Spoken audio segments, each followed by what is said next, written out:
The protagonist of this story had only one desire in life: to reach the very peak of martial arts. But as time went on, he realized that even if he spent his entire life training, it would never be enough to achieve his dream. He simply wasn't destined to reach the summit of martial mastery. Still, because of his deep desperation, he refused to give up. He decided to chase an ancient legend, a tale from long ago about a divine dragon that guarded a golden fruit said to grant immortality to whoever consumed it. After a fierce and deadly battle against the divine dragon guardian, he finally reached the sacred place where the legendary fruit was said to grow. He could hardly believe it. The golden fruit of legend was real. Its radiant golden light illuminated the surroundings, exuding a mysterious divine aura. Exhausted from the long fight, he sat atop the corpse of the slain divine dragon, his eyes fixed on the glowing fruit. After catching his breath, he slowly stood and approached the tree. Confidence filled his chest. With this fruit, he believed, he could finally reach the peak of martial arts that he had dreamed of all his life.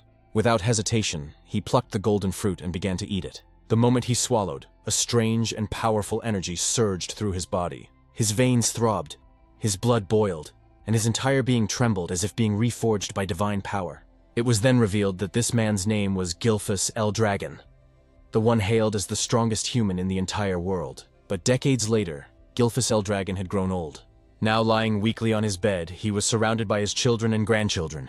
They whispered that his time was near and that they must accept that he would soon pass away. His eldest son, Gilliam, held his father's hand tightly. Gilphus, the current head of the L. Dragon family, told his son that he didn't want to see sadness on their faces, that his time had simply come. Gilliam forced a smile, his voice trembling as he said that the manor had already grown gloomy when their mother passed away, and it would be even lonelier once their father was gone. But Gilphus gently reminded him not to let weakness consume him, not to be swallowed by grief. Then, as silence filled the room, Gilphus thought back to the golden fruit.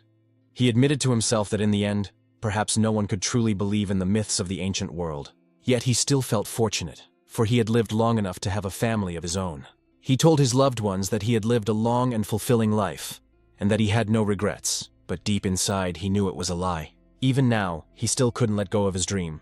If only he had more time, he would continue to pursue the peak of martial arts, the dream that had eluded him all his life. And so, in his final moments, he held onto that desire until his last breath. However, in a completely unexpected twist, Gilphus opened his eyes once again. Confused, he wondered if he had merely fallen asleep. Everything felt strange. His room was different. His body felt light, and his surroundings unfamiliar. When he finally looked at his hands, his eyes widened in disbelief. "These aren't my hands. Am I a baby?" He quickly realized he was in a bizarre situation. But as a 10-star level martial artist, he questioned how anyone could have done this to him without him noticing. Then, a thought struck him. The divine dragon and the golden fruit. He finally understood. The fruit's effect wasn't immortality, but reincarnation. Though unexpected, the realization filled him with joy. He had been granted another chance, a second life, to reach the peak he failed to attain before. Soon he noticed he wasn't alone in the room. When he looked around, he realized he was inside the annex of the L Dragon Manor. Somehow, he had been reborn into the same family. He then noticed that the room was filled with other infants. Just as he was wondering why there were so many babies here, a group of maids entered, carrying baby bottles. But strangely, instead of milk, they carried a red liquid. Gilphus watched as the maids poured the crimson substance into the bottles. He thought they were about to feed the infants, but suddenly, one of the maids carried out a goblin. They forced the bottle into the goblin's mouth. Moments later, the goblin began to tremble violently. A red light burst from its body, and then it exploded into a shower of blood, splattering across the room. Gilphus froze in shock. Fear and confusion filled his mind. What in the world is happening here? One of the maids calmly said that the mixture would be safe if they adjusted the right amount of water. As they began feeding the red liquid to the other infants, another maid picked up Gilphus himself. He looked at the bottle and immediately realized it wasn't milk. The energy coming from it was terrifyingly strong. He could sense that the liquid was dragon blood, and that it was far too dangerous for a newborn's fragile body. But before he could react, the maid pushed the bottle into his mouth. Instinctively, like any infant, he began to drink. Instantly, immense power surged through his veins. His small body trembled from the pain, but Gilphus recognized it. The blood of ancient dragons was coursing through him. He thought, this is dangerous, but maybe this is also an opportunity. At first, he considered stopping, but then he realized, if he could absorb this power, he might surpass even his former self. He might finally reach the true summit of martial arts. With fierce determination, he continued drinking the dragon's blood. His veins bulged, his body convulsed in agony, but his will remained unbroken. Don't underestimate me, he thought. I am Gilfus Eldragon. He repeated the words in his mind like a mantra, enduring the pain until miraculously, he overcame it. The maid stared in disbelief as he continued to drink, surviving what should have been a death sentence. Within his tiny body, two colossal dragon energies clashed violently, battling for dominance. When one finally overpowered the other, Gilfus could hardly believe how easily he had absorbed the power. When the two dragon forces finally merged within him, he realized this was the perfect opportunity. After finishing the last drop, he couldn't believe he had survived the overwhelming pain. His body hadn't exploded. Instead, it had adapted. He noticed a few other infants had also survived, which made him smirk inwardly. So, he thought, never underestimate the survival instincts of a newborn. But as expected from a baby's body, exhaustion soon overcame him. His eyelids grew heavy, and despite his triumph, Gilfus Eldragon, the strongest human reborn, slowly drifted into sleep. After 7 years, he was now undergoing intense physical training. While doing one-handed push-ups, a massive boulder was balanced on his feet. When he finally reached his 1000th count, he kicked the boulder upward, and as it came crashing down onto his back, Gilfus couldn't believe the strength his body now possessed. Gilfus Eldragon, the former family head of the Eldragon clan, now lived under a new name, Zeke Eldragon. Zeke thought about how he had achieved such physical power at a young age, realizing it was all thanks to the ancient dragon blood flowing in his veins. It was said that every being in this world possessed something called a source of power, but the ancient dragon blood that had been given to them as infants contained a tremendous amount of that power. Those who survived drinking it developed bodies far stronger than ordinary humans. With the divine dragon source of power within him, Zeke knew he had already surpassed the limits he reached at the same age in his past life. And since he was the only infant who had managed to drink an entire bottle of ancient dragon blood, his body underwent a drastic transformation, one even he did not expect.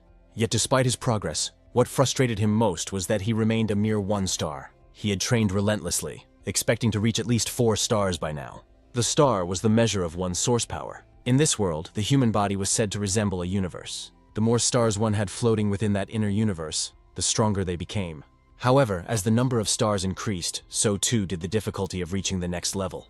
In his past life as Gilfus Eldragon, Zeke had achieved the unimaginable, 10 stars. He was the only person in the world to ever reach such a level. Time really flies, Zeke muttered. He was now 7 years old. We learned that he was an illegitimate child of the current Eldragon family head. His mother had died when he was still an infant, and to this day he had never even seen his father's face, something he considered deeply irresponsible. What shocked him most was the realization that 1,000 years had already passed since his reincarnation. He thought that reincarnation itself was already unbelievable. But after 1,000 years, the world had changed.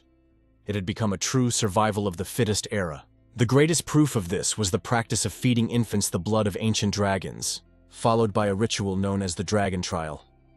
Only those who survived both the drinking of dragon blood and the Dragon Trial were deemed worthy to receive education and training as Eldragon warriors. Naturally, Zeke should have been one of them. Yet, whenever he asked the servant assigned to take care of him why no instructor had ever been sent to train him, the servant would only say that he wasn't allowed to answer such questions.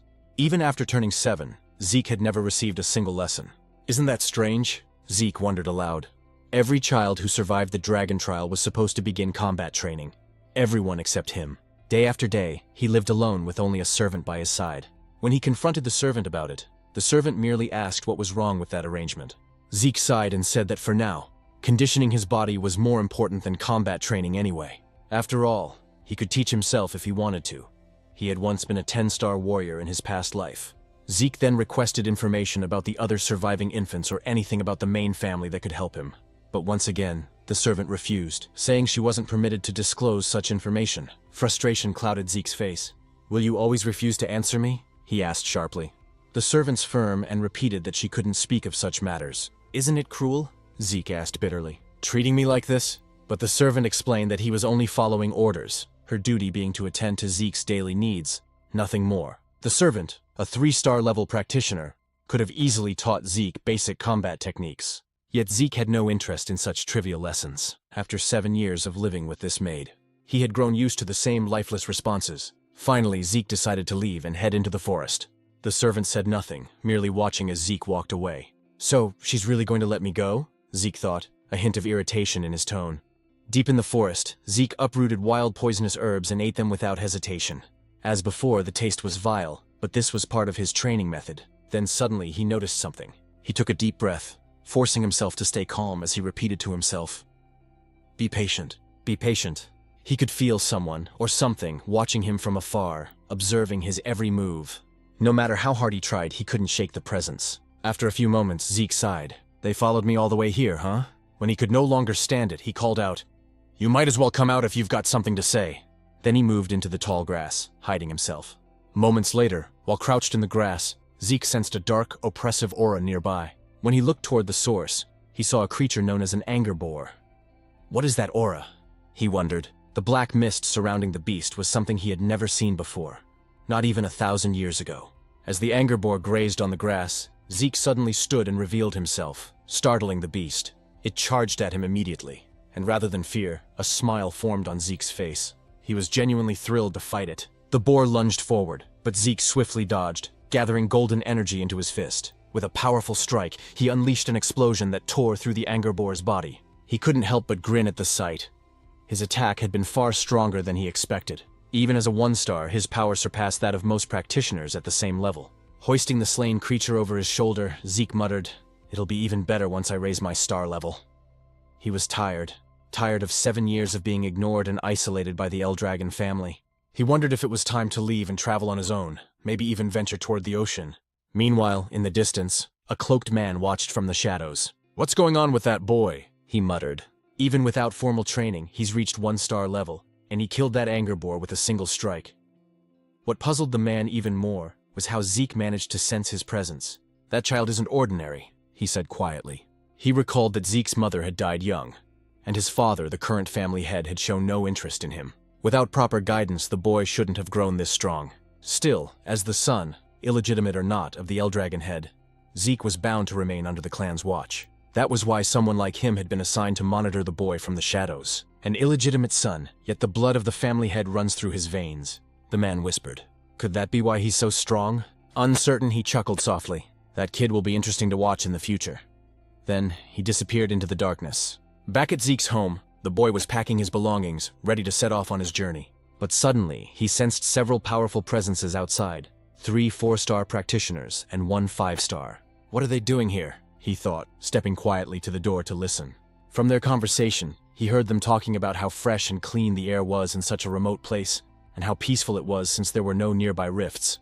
Hearing this, Zeke concluded that they weren't assassins. They didn't sound like bad people at all. Deciding to confront them directly, he opened his door and asked, "What business do you have here?" The group froze in surprise. Then Zeke noticed the emblem embroidered on their clothing, the mark of the Eldragon clan. "Eldragon?" he muttered under his breath, wondering what they wanted from him. The men quickly bowed. "It's an honor to finally meet you, young Master Zeke," their leader said. "We've been sent to escort you to the site of your examination." "Examination?" Zeke frowned in confusion. Annoyance flickered across his face. "They expect me to take an exam," he muttered, "even though they haven't taught me a damn thing yet." And after a few days, Zeke could hardly believe that he had returned once again to the main estate of the Eldragon family. He told us that he wasn't brought here to live again within the main estate, but rather for another purpose. Before he could enter, they instructed him to change out of his dirty clothes first. Zeke then began to explain about something known as the Dragon's Nest. After 1,000 years, the Eldragon family had established a school that served all branches of their bloodline. Everyone born with any relation or connection to the Eldragon family dreamed of entering this so-called Dragon's Nest to receive proper education once they turned 7 years old. And today marked the day of the entrance ceremony for that academy. Zeke was here to take part in the entrance exam. Even though he hadn't learned anything about the modern generation of his family, taking the exam was mandatory. Zeke immediately felt disheartened when he realized that this was the true reason they had brought him here. Why now, he thought, when he had already decided to leave and travel the world? While sitting by the school gate, a boy from Ortiscale village approached him. It was Rangus, who asked if he was all right and what seemed to be bothering him.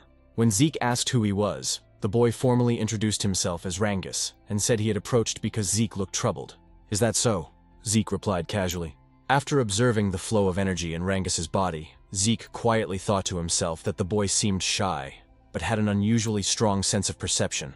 Zeke then apologized for his situation, introducing himself in return, and admitting that his mind was in turmoil because he had no idea what they would be required to do in the exam. "Is that all?" said Rangus, feeling slightly nervous at the mention of the test. Still, he explained that the annual entrance exam for the Dragon's Nest didn't really change much. But when Zeke admitted he knew nothing about the exam, Rangus was shocked. taking the test without any knowledge at all. Wasn't that far too reckless and dangerous? Just as Rangus was about to explain the details of the exam, a loud and arrogant voice suddenly interrupted them. A boastful boy shouted and called Rangus a weakling. Rangus turned around in shock and immediately recognized who it was. It was Retin, also from Ortiscale Village. Mocking him, Retin asked why he was here, suggesting that he must have gotten lost to end up at the dragon's nest. He even told him it would be better to go home before he got hurt. "I'm here to take the entrance exam," Rangus replied, though his voice trembled as Retin drew closer, asking if he was seriously going to take the test. Retin clutched his stomach and burst out laughing, saying it was impossible for him to pass. He even insulted Rangus's father, saying, "Your father's a pseudo-dragon, right? What could the son of a pseudo-dragon possibly accomplish?" Rangus's fists trembled as he held back his anger. But Zeke noticed everything. Then it was explained to us that the Eldragon family followed an absolute hierarchy. The ranks were as follows: novice whelp dragons, regular soldier child dragons, captain-level adult dragons, executive elder dragons, also known as elders, and at the very bottom were the pseudo-dragons. Those who had failed to enter or graduate from the dragon's nest, considered immature and incomplete dragons.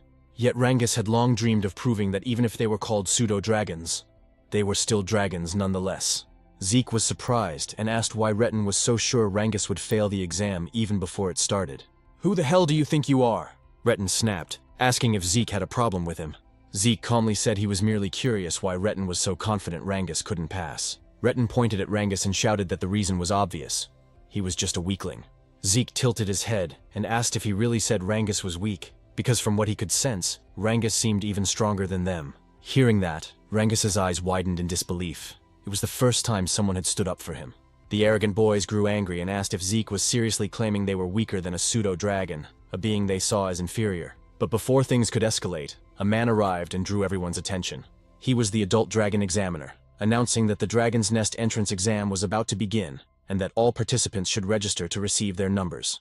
As Retin left, he glared at Zeke and warned that he wouldn't forget his face. Zeke sighed and said there was no need for anger, remarking that the children of this generation seemed to have such short tempers.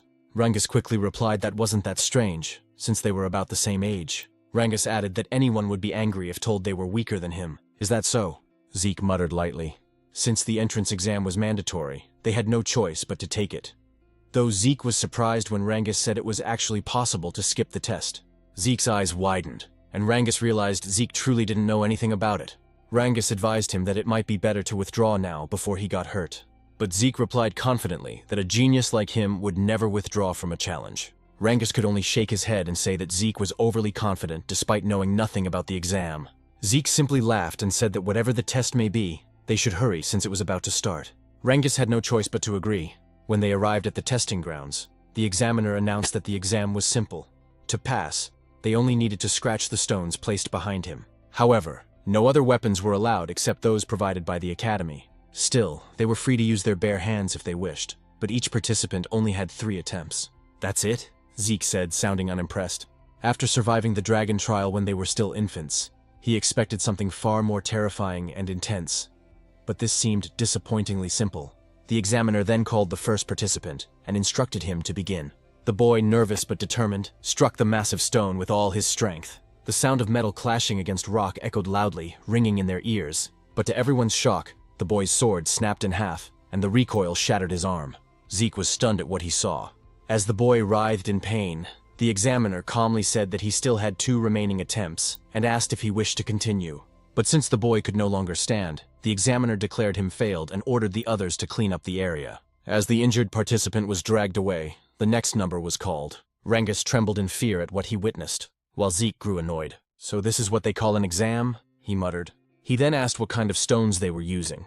It was explained that the stones possessed regenerative properties. Any scratches would vanish in an instant. Moreover, they could reflect physical force 100-fold when struck with power. Zeke immediately said that such materials were far too excessive for an entrance exam.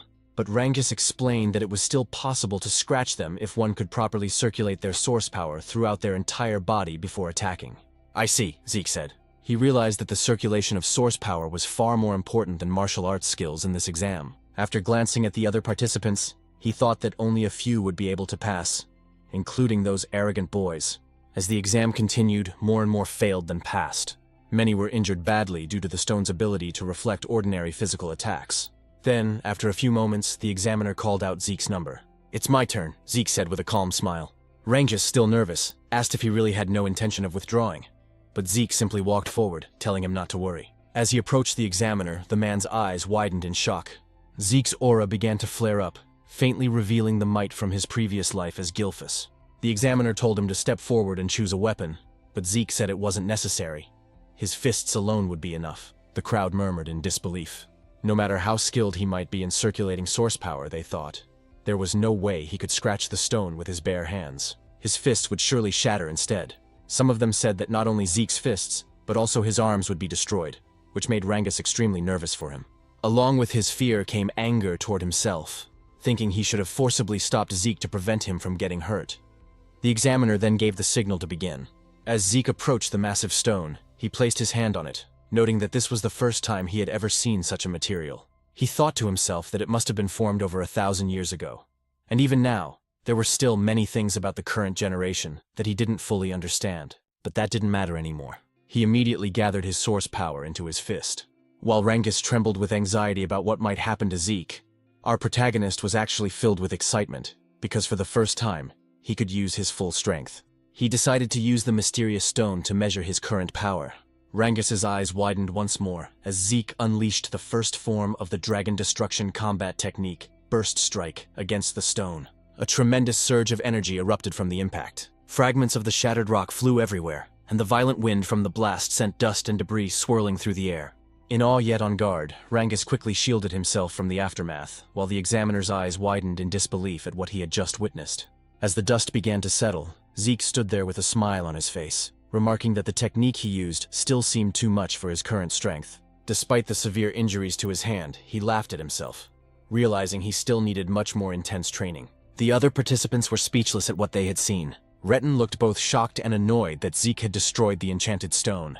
A woman watching commented that Zeke was truly interesting. While the others still couldn't get over what had happened, Zeke waited happily for the examiner to announce the results. But the examiner was still in shock.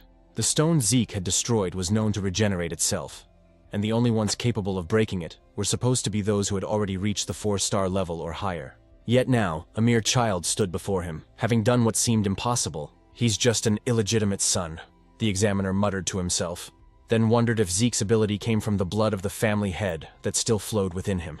He also realized that the technique Zeke used seemed strangely familiar. Still dazed, the examiner didn't respond right away, so Zeke called out to him impatiently, asking for the result. Snapping back to his senses, the examiner finally declared that Zeke had passed the test. One of the examiners then handed Zeke a small bottle containing a green liquid. Curious, Zeke asked what it was, but the man only asked if he could leave already since Zeke was blocking the area. Annoyed, Zeke frowned and muttered if everyone in this generation was this rude. Before he could complain further, Rangus ran up to him with excitement, praising Zeke's performance. Zeke proudly grinned and said it was nothing but peanuts. Zeke then asked what the liquid was, and Rangus explained that it was a healing potion, the standard potion of the Eldragon family. Healing potion? Zeke repeated. Rangus confirmed it, but since Zeke was an illegitimate son of the family, he suspected it might be poison. However, since Rangus had vouched for it, he wondered if it might actually be a spiritual medicine.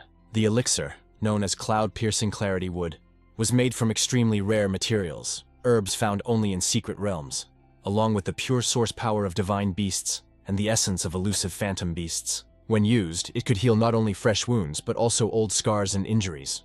On top of that, it could enhance one's source power. Because the ingredients were so rare and the process so complex, such elixirs were rarely seen. After drinking it, Zeke was amazed by its immediate effect on his body. "Is this really a spirit medicine?" he asked Rangus. Rangus replied that he didn't know what spirit medicine meant, but he was certain that the Eldragon family's potions were of far higher quality than any commercial ones outside their domain. Rangus then asked if the potion's effect surprised Zeke that much. Of course, Zeke said, explaining that it healed both his serious injuries and the strain from his training. Still, he noticed that unlike spirit medicine, it didn't seem to boost his source power.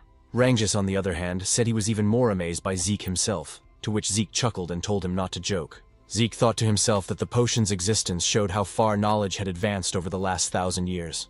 Rangus praised Zeke's strength again, and Zeke declared that his dream was to become the strongest of all. Soon, the examiner announced that Retin had also passed the test, as well as his companions. Zeke expected as much, but then Rangus trembled nervously when his number was called. Despite his fear, he gathered his courage and walked to the front. Watching his stiff movements, Zeke wondered why Rangus was so nervous, then shouted to encourage him, telling him to trust himself. Embarrassed, Rangus asked him to lower his voice. When Rangus chose a sword as his weapon, Zeke watched closely, wondering what he was doing. Once the examiner gave the signal, Rangus attacked the stone, but as he expected, he failed on his first try. Determined, he stood again for another attempt, but his strike bounced off the stone, causing him to lose his balance and fall. His hands trembled from the stone's reflective ability. Retin and his group burst into laughter, saying it was just as they expected. The son of a pseudo-dragon was nothing more than a pseudo-dragon himself. They mocked him, telling him to give up. Retin even sneered at Zeke, asking if this was the same man he claimed could pass, and if Rangus was truly stronger than them.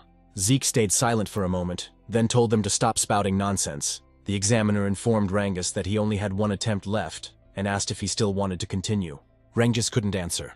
Overwhelmed by embarrassment and the ridicule of others, he lowered his head. But then Zeke walked up to him and asked what he was doing.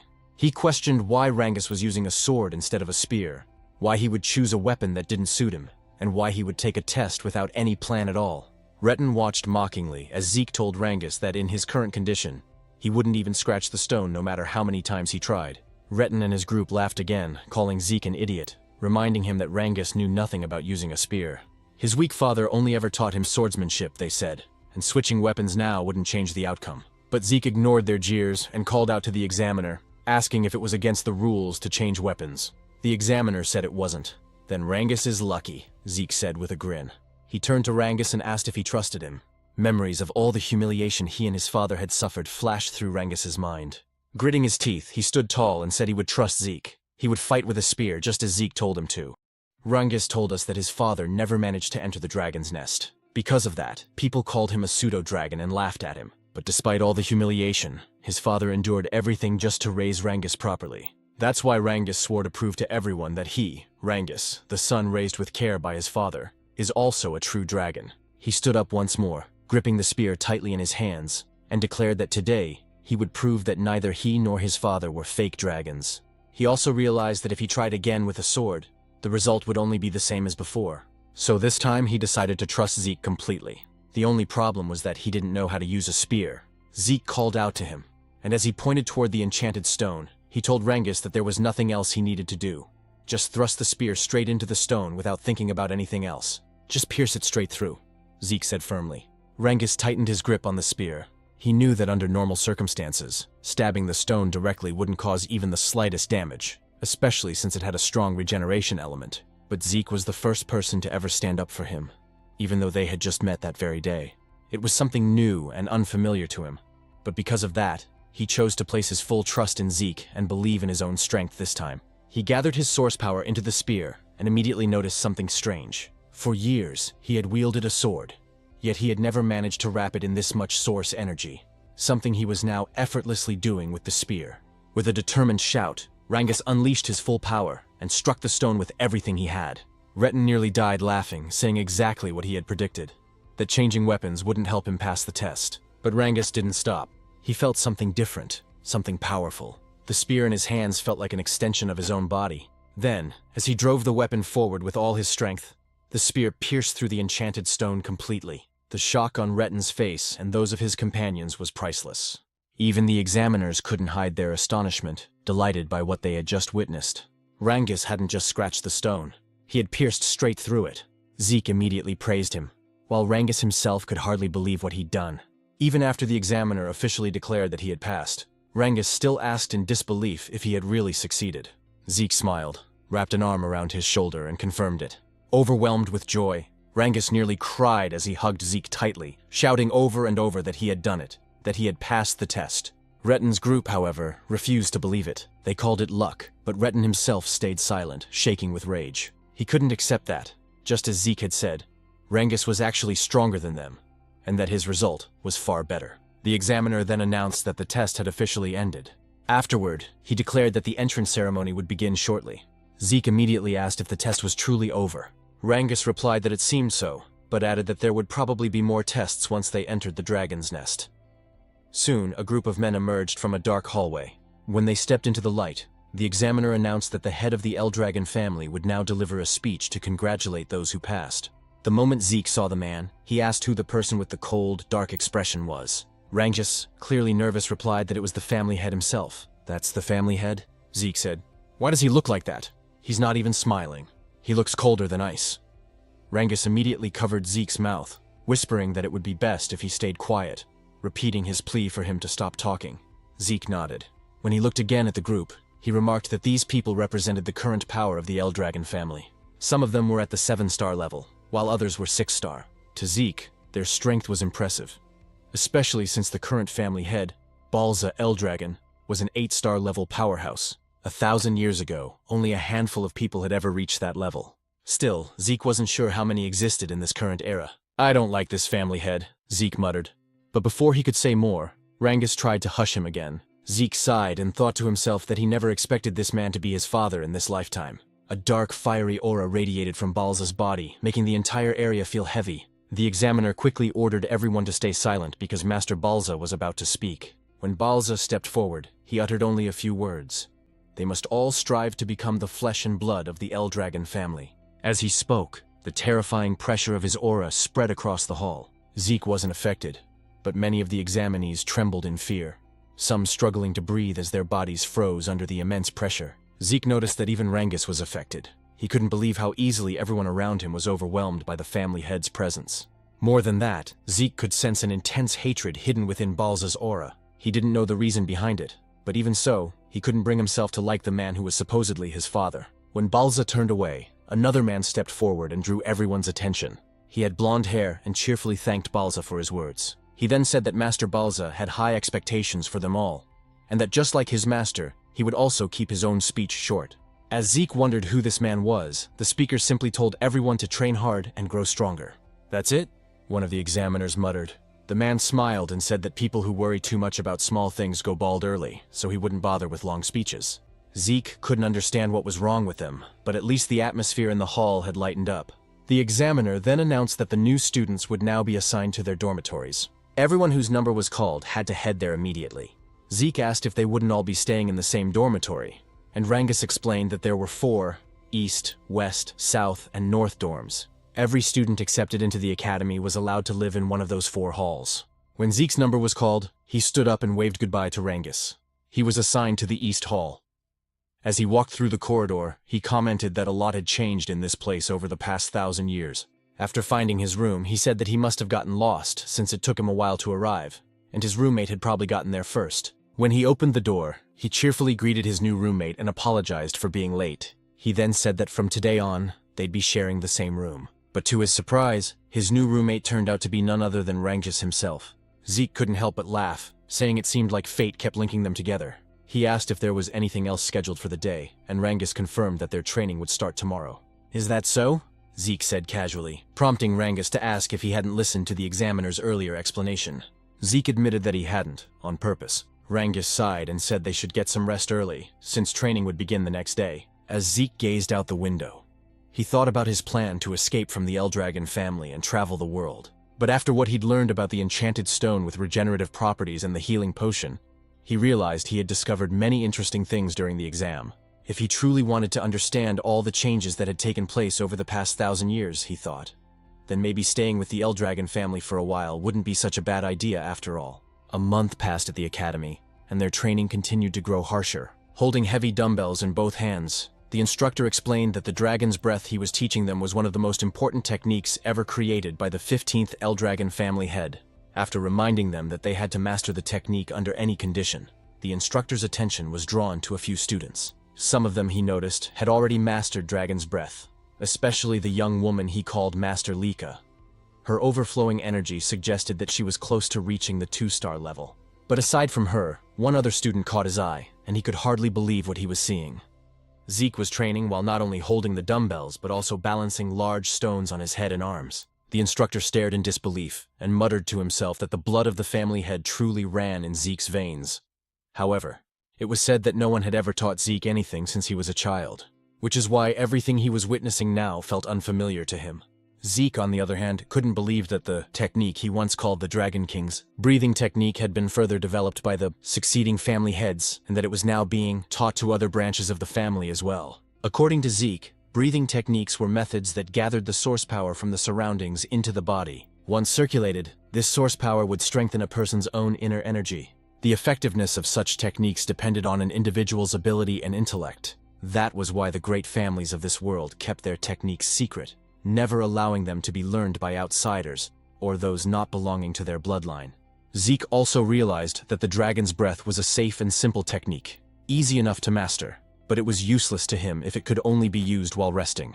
His own version of the breathing technique allowed him to manipulate the surrounding source power even while moving. Because of that, it was far more complex and powerful in actual combat, but also much harder to learn. Only a few had ever mastered it. He thought the current generation must have simplified his original version, so that even the family's branch members could learn it, and that decision had clearly helped strengthen the Eldragon family.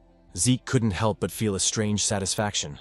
He never imagined that the techniques he had discovered long ago would still have an impact after 1,000 years. It made him wonder if the other martial arts techniques he created had also evolved over time.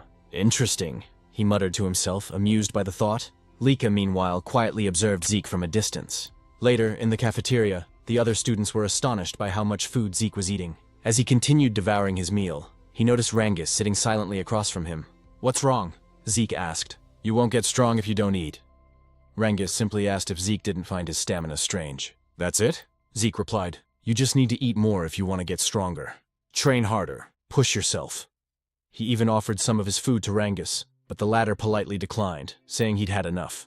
As Zeke thought about how some of the students were already well trained even before entering the academy, a girl suddenly approached them. "You're quite impressive," Leica said, her tone calm yet confident. Zeke blinked. "And who are you supposed to be?" he asked casually. Rangus immediately choked on his food, whispering nervously, "You don't know who she is? That's Master Leica, the daughter of the family head, Lord Balza." "Oh," Zeke said indifferently. "What do you want me to do about that?" "I don't know her." Rangus began sweating profusely. "You can't talk like that. Master Leica is one of the candidates to become the next family head. She's not someone you can just speak to casually." "Is that so?" Zeke replied. "Well, I'm a family head's child too." "An illegitimate one, though?" Rangus froze in shock while Leica looked at him curiously. "Is that true?" she asked. "You're really the family head's illegitimate son?" The narrator's voice continued. Leica Typhona Eldragon, one of the candidates to inherit the Eldragon family, was now standing before Zeke herself. "Why would I lie about that?" Zeke said, shrugging. Leica frowned slightly. "Then tell me, how could an illegitimate child like you destroy the magic stone with your bare hands? How could someone not from a renowned family possess such strength?" "Because I'm Zeke," he replied confidently, turning back to Rangus. "Stop staring and finish your food." Both Leica and Rangus fell silent for a moment. Then, Leica suddenly smiled. "You really are an interesting person," she said before sitting down beside him. "How about serving under me? I'll make you one of my followers." Zeke raised an eyebrow. "What exactly do you mean by that?" "I want you to join me," she said. "Be my ally and I'll be your backer.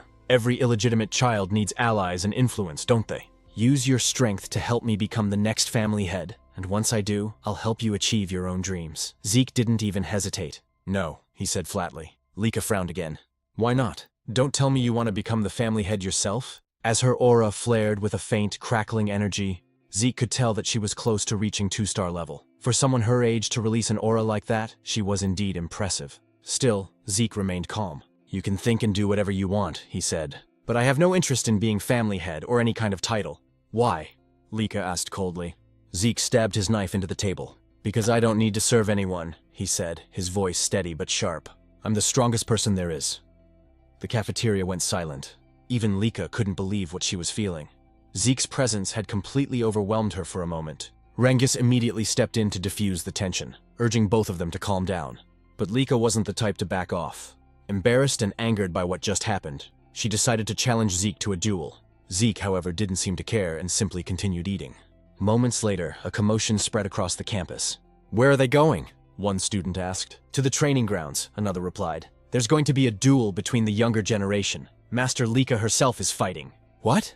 Master Leica from the Typhona family?" someone exclaimed. "Who's brave enough to challenge her?"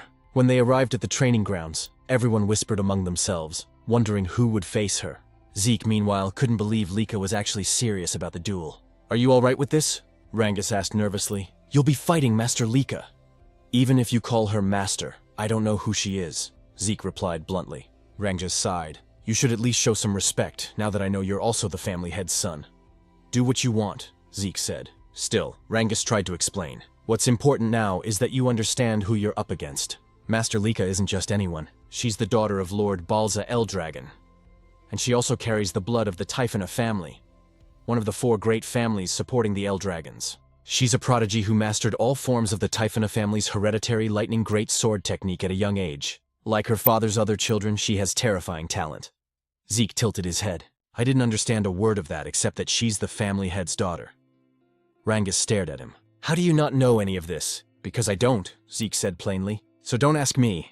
Rangus blinked as Zeke suddenly laughed. But since I don't know anything about her, he said with a grin, that'll just make the fight more fun. Sounds exciting? Rangus could only sigh and worry. No matter how strong Zeke was, Master Leica was on another level entirely.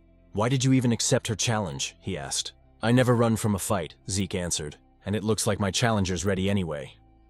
At that moment, Leica stood with her sword planted firmly in the ground. Her aura flared, lightning crackling faintly around her. Are you two done talking? She asked coldly. Leica shouted, asking if they were finally done talking, and Zeke replied that he was ready. Rangus, trembling in fear and shock, immediately ran away from them, warning Zeke to be careful in their fight. Zeke then turned to Leica and asked why she was so determined to fight him. Leica explained that she wanted to become the next family head of the Eldragon family, and to achieve that, she needed to defeat Zeke and make him one of her followers. What do you mean by that? Zeke asked, wondering what his connection was to her dream of becoming the family head. Leica questioned him back, asking if he truly had no idea about the current situation of their family, and whether being an illegitimate child was the reason he was so unaware. Zeke simply answered that he didn't, admitting that his knowledge about their family was limited. Because of that, Leica began explaining. She said that including both of them, there were 5 candidates to become the next family head. Except for Zeke, all of her siblings were connected to the 4 major branch families of the Eldragon clan. The position of family head was so important that it became a source of conflict among those branches. For that reason, all of Zeke's siblings had entered the Dragon's Nest to study and represent their respective families. Since the fight for succession had turned into a fierce competition, Leica needed strong allies to stand against her older brothers. Zeke quickly understood that this was a power struggle between the 4 main branches of the Eldragon family. He found it all too complicated, and wasn't even sure if he wanted to understand it. Leica then continued, saying that as one of the candidates for family head, she needed to strengthen not only her knowledge and power, but also her influence by gathering strong followers. Without another word, she charged straight toward Zeke, declaring that she would defeat him right then and there to make him one of her subordinates. But Zeke easily dodged her powerful strike, as well as the flurry of attacks that followed. Still, Leica refused to let him escape. The onlookers couldn't believe what they were seeing. The speed of their movements was incredible. Leica's attacks, despite her heavy greatsword, flowed so smoothly and rapidly that it seemed almost effortless. As they watched the battle between the siblings, the crowd began to murmur about Leica's precise control over her source power, noting how her strikes were becoming faster and stronger over time. They could only marvel at the power of a true daughter of the family head from one of the main branches. Some even said the fight's result was already obvious. What they didn't know, however, was that Leica herself was growing increasingly frustrated. She couldn't understand how Zeke kept dodging every single one of her attacks, or why it felt like he was simply toying with her. Rangus, who was watching from a distance, couldn't help but be amazed, his earlier worries fading away as he saw Zeke's calm movements. Zeke then remarked that the martial arts Leica was using were unlike anything he had seen before. He admitted that her movements were far faster than those of any ordinary 1-star level fighter. But Leica, irritated, shouted for him to stop talking and focus on their fight. Zeke clenched his fist and said he was already focused, and that was exactly why he could unleash such a powerful strike so easily. His punch landed squarely, and Leica immediately gagged from the force. She fell to her knees, gripping her sword and stomach in pain. The spectators gasped and began whispering among themselves, wondering how Zeke managed to avoid all of Leica's attacks and who this mysterious boy truly was. As Leica struggled to stand, she asked why none of her strikes could land. Compared to other 1-star fighters, she knew she was much faster. So logically, Zeke shouldn't be able to keep up. Zeke admitted that she was indeed faster than any 1-star he had ever seen. But in his eyes, she was still just a 1-star. You're a 1-star too, Leica snapped, saying that Zeke shouldn't be able to match her speed and movements. There's a simple reason for that, Zeke replied. Your breathing, the movement of your eyes, even the shift of your muscles. I can read them all. By observing these small details, I can predict your next move. It's all based on experience. Don't make me laugh, Leica shouted, launching another fast strike toward him. But Zeke easily dodged again, saying that just like his words a moment ago, he could see and read her every move. In the next instant, he countered with another powerful attack that sent Leica crashing into the wall with a violent force. The spectators screamed in shock, asking if Leica had really been defeated. "Master Zeke, that was amazing! You beat Master Leica!" Rengis shouted in excitement, but Zeke calmly said that it wasn't over yet. Their fight wasn't finished. As the dust cleared, Leica stood once again, bruised but defiant. Zeke noted that she had focused her source power into her core, allowing her to endure his attack without suffering serious damage. He smiled slightly and admitted that Leica was truly an extraordinary girl. "That's enough, Master Leica," Rengis pleaded. But Zeke told him to move back, warning that he could get caught in their next exchange. Zeke then noticed an intense surge of aura flowing from Leica. He wondered if she had just advanced to the 2-star level. The spectators noticed it too. They couldn't be mistaken. The glowing mark on her body was proof that she had indeed become a 2-star with a white aura. The 2-star level was a stage where one could channel source power into their martial arts, even manifesting it outside their body as aura. Leica thanked Zeke, saying that because of him, she had achieved the 2-star level earlier than expected. "But because of that," she declared, "you no longer have any chance of winning." With her aura blazing, she charged towards Zeke, her great sword surrounded by radiant power. Zeke only laughed. He looked genuinely thrilled. "You've really improved," he said with excitement, dodging another rapid strike. "Your speed is incredible now." But his expression suddenly changed when he felt a sting on his cheek. A shallow cut. "I know I dodged that attack," Zeke thought to himself. Leica smirked and asked if he could finally see the difference in their strength. "This is my true ability," she said proudly. "Now that I've become a full 2-star and gained my aura, I'll show you the real power of the true Thunder Greatsword technique." "Oh, then I get to witness a martial art I've never seen before," Zeke said, smiling in excitement. To him, this was turning out to be the most thrilling and enjoyable moment of their fight. Leica suddenly unleashed the Lightning Greatsword technique. Lightning flash, her sword crackling with blinding golden energy as she charged forward. Zeke was instantly enveloped in a storm of lightning, forcing him to retreat a step back as he shouted, "Wait a second!" What kind of technique was that? How can you manipulate lightning like that? Isn't this too much for a sparring match? Leica smirked, driving her sword into the ground as golden light surged around her.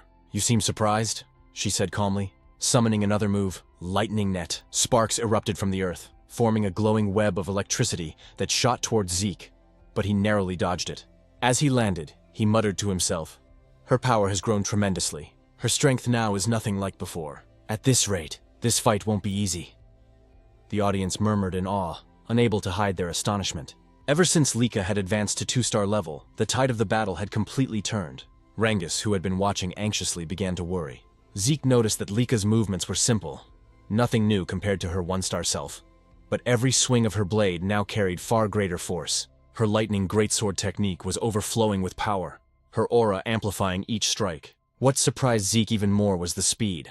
Leica was moving faster than he could have anticipated, and her lightning felt strangely mysterious. Still, he remained confident. Even if she could cloak herself in thunder, he was sure he could counter it. Yet, curiosity filled him. What kind of power was this? What kind of lightning could she command? While evading her continuous assaults, he studied her every move, analyzing her aura and its rhythm. Leica, noticing Zeke's calm smile as he danced away from her attacks, frowned. "Still smiling? You look too relaxed for someone in a duel," she sneered.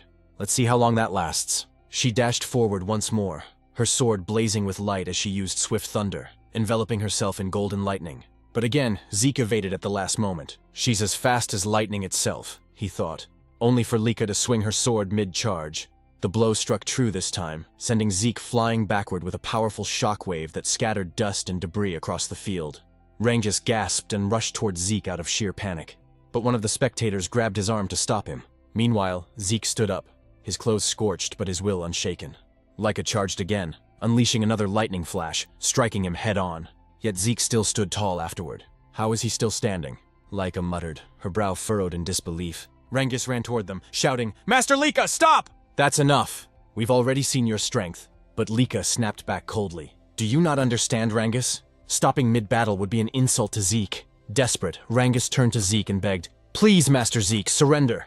"That's enough." Leica chuckled. "He's right. Judging by your condition, surrendering would be wise. If you kneel and pledge loyalty to me, I'll stop." But Zeke only smiled silently. Leica's eyes hardened. "Even as an illegitimate child, you're truly a proud Eldragon," she said with a hint of mockery. She raised her greatsword high, her aura surging. "If that's what you want, then I'll use my full strength to end this." Lightning roared from the heavens as Leica summoned her first secret art, Heaven's Thunder. A colossal surge of golden energy descended, shattering the stones beneath Zeke's feet. Thunderbolts struck his body in a storm of divine fury. Rangus cried out in terror, watching his friend's body engulfed by golden lightning, smoke rising from his charred form. Leica drove her sword into the ground, exhaled deeply, and said softly, "I'm sorry, Zeke, but this is the end." But then, a voice echoed through the crackling air. "Is that so?" In an instant, a brilliant golden lightning aura exploded skyward. Leica's eyes widened in shock as she turned around. "Impossible. How can this be? How do you have a lightning aura?" she stammered. Zeke stood, smiling calmly as golden arcs danced across his skin. "So this is what you call lightning aura," he said casually. "If you're asking how I got it, I honestly don't know." His tone was calm, but his words sent ripples through the crowd. "Impossible," Leica whispered, unable to believe what she was seeing. Zeke smirked. "Truth is, I let you hit me on purpose. I wanted to study your lightning, how it flows, how it behaves. And somehow I learned to use it myself." "That's absurd," Leica snapped. Inwardly, Zeke explained to himself that he had deliberately taken Leica's attacks because her lightning intrigued him. While enduring her strikes, he continuously activated his Dragon King's breath technique. The strange resonance between his breathing and her lightning caused golden energy to gather in his body. Before he knew it, he could manipulate the lightning himself. Maybe Leica has a unique constitution, he thought. And judging from her family's great sword technique, it's likely their whole bloodline shares this lightning affinity. Zeke walked toward her confidently. "I never expected lightning-type source power to be this incredible." This duel turned out to be the perfect training. With a grin, he added, "Thanks to you, Leica. I've reached 2-star level myself." Golden lightning flared around him as he declared, "Our battle isn't over yet." Leica roared and charged again, her greatsword glowing with power, unleashing another blinding attack. But Zeke sidestepped effortlessly and prepared a counterstrike. However, as he moved, he suddenly vanished in a flash and reappeared on the opposite end of the arena. "What just happened?" he muttered. He then realized, when one gains immense source power, it strengthens the body's muscles and nerves. This new lightning aura must have changed my physiology. I can't fully control my speed yet. In the stands, Rangus was speechless. He couldn't follow their movements anymore. Both fighters were blurs of golden light and thunder. Am I just imagining things? Or has Leica not landed a single hit lately? He wondered. Frustrated, Leica shouted, "Are you mocking me, Zeke? Stop toying with me." "I'm not," Zeke replied calmly. "But I will admit, you're a real threat."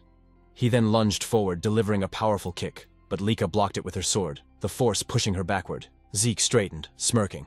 "I think it's time to end this." "End this?" Leica repeated, narrowing her eyes. "Yes," Zeke replied. "I've been thinking of creating a new technique for a while now, and this seems like the perfect time." "Creating a new technique?" she said in disbelief. Zeke nodded. "Exactly." He paused for a moment, then murmured, "Should I call it a first form? Or maybe a special form?" Leica blinked, confused. Did he even receive proper combat training? From which family could he have learned that? She wondered, her thoughts spinning. Before she could react, Zeke appeared beside her in a flash, lightning surging in his hand. "Dragon Destruction Combat Arts, Special Form, Lightning Peak," he shouted. The attack struck her directly, wrapping her in a fierce storm of golden thunder. Her body trembled violently, her sword slipping from her grasp as she fell to her knees before him, electricity still crackling around her. The arena fell silent. Rangus and the others stared in disbelief. Zeke had won. Leica, lying on the ground, exhaled shakily. After a few moments, she forced herself to sit up, trembling. "I can't believe I lost. I was supposed to become the next family head. I can't lose. Not to anyone," she thought bitterly. Zeke approached her, offering his hand. "You were amazing, Leica. Truly strong," he said sincerely. "It's always exciting to learn something new. This fight was worth it." Smiling warmly, he added, "It'd be boring if this was the last time we fought. Let's have another sparring match sometime." Leica froze, her cheeks turning red as she stared at his outstretched hand. Despite her defeat, she had a feint of happiness on her face. Perhaps out of pride, or perhaps for the first time, admiration. Once again, Zeke said that they should have another sparring match soon. With a confident smile, he added that he couldn't wait for their next bout. Leica, though a bit shy, extended her hand toward him, admitting that she was no match for him, and that she willingly accepted her defeat. Meanwhile, several hours later, deep inside a dimensional rift, Balza Eldragon, the father of Leica and Zeke, and the current head of the Eldragon family, stood surrounded by countless strange and feral monsters.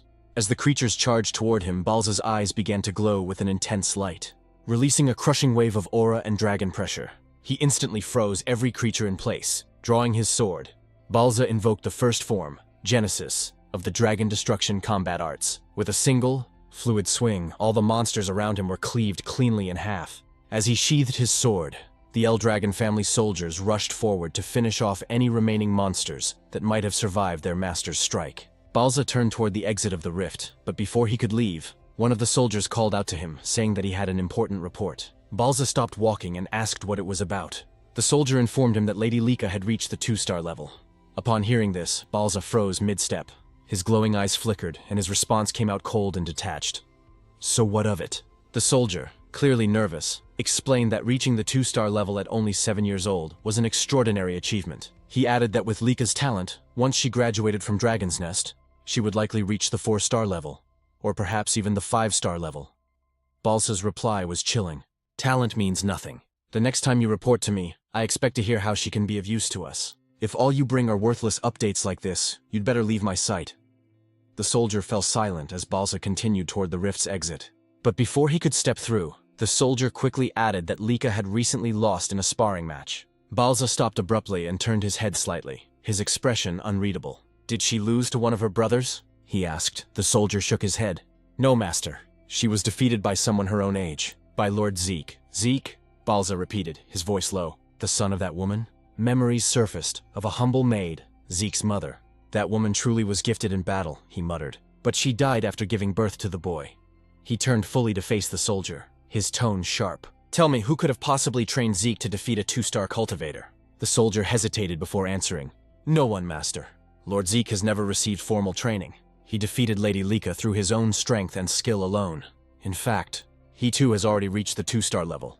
I see, Balza said flatly. Then, turning his back once more, he declared, Begin the first trial. The soldier was visibly startled.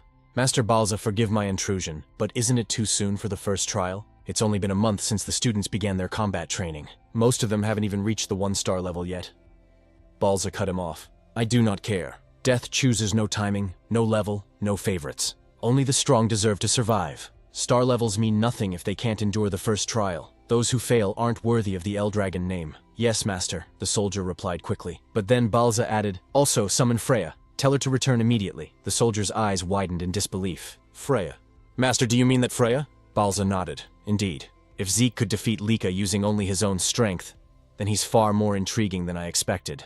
I want Freya to design and supervise the first trial herself, and I expect her to personally observe every participant. The soldier bowed deeply. As you command, Master Balza. For the first time in a long while, a faint smile appeared on Balza's lips. A rare, almost warm expression flickered across his face as he said softly, He's the most interesting one of all. The next day at Dragon's Nest, the students continued their combat training under Rangus.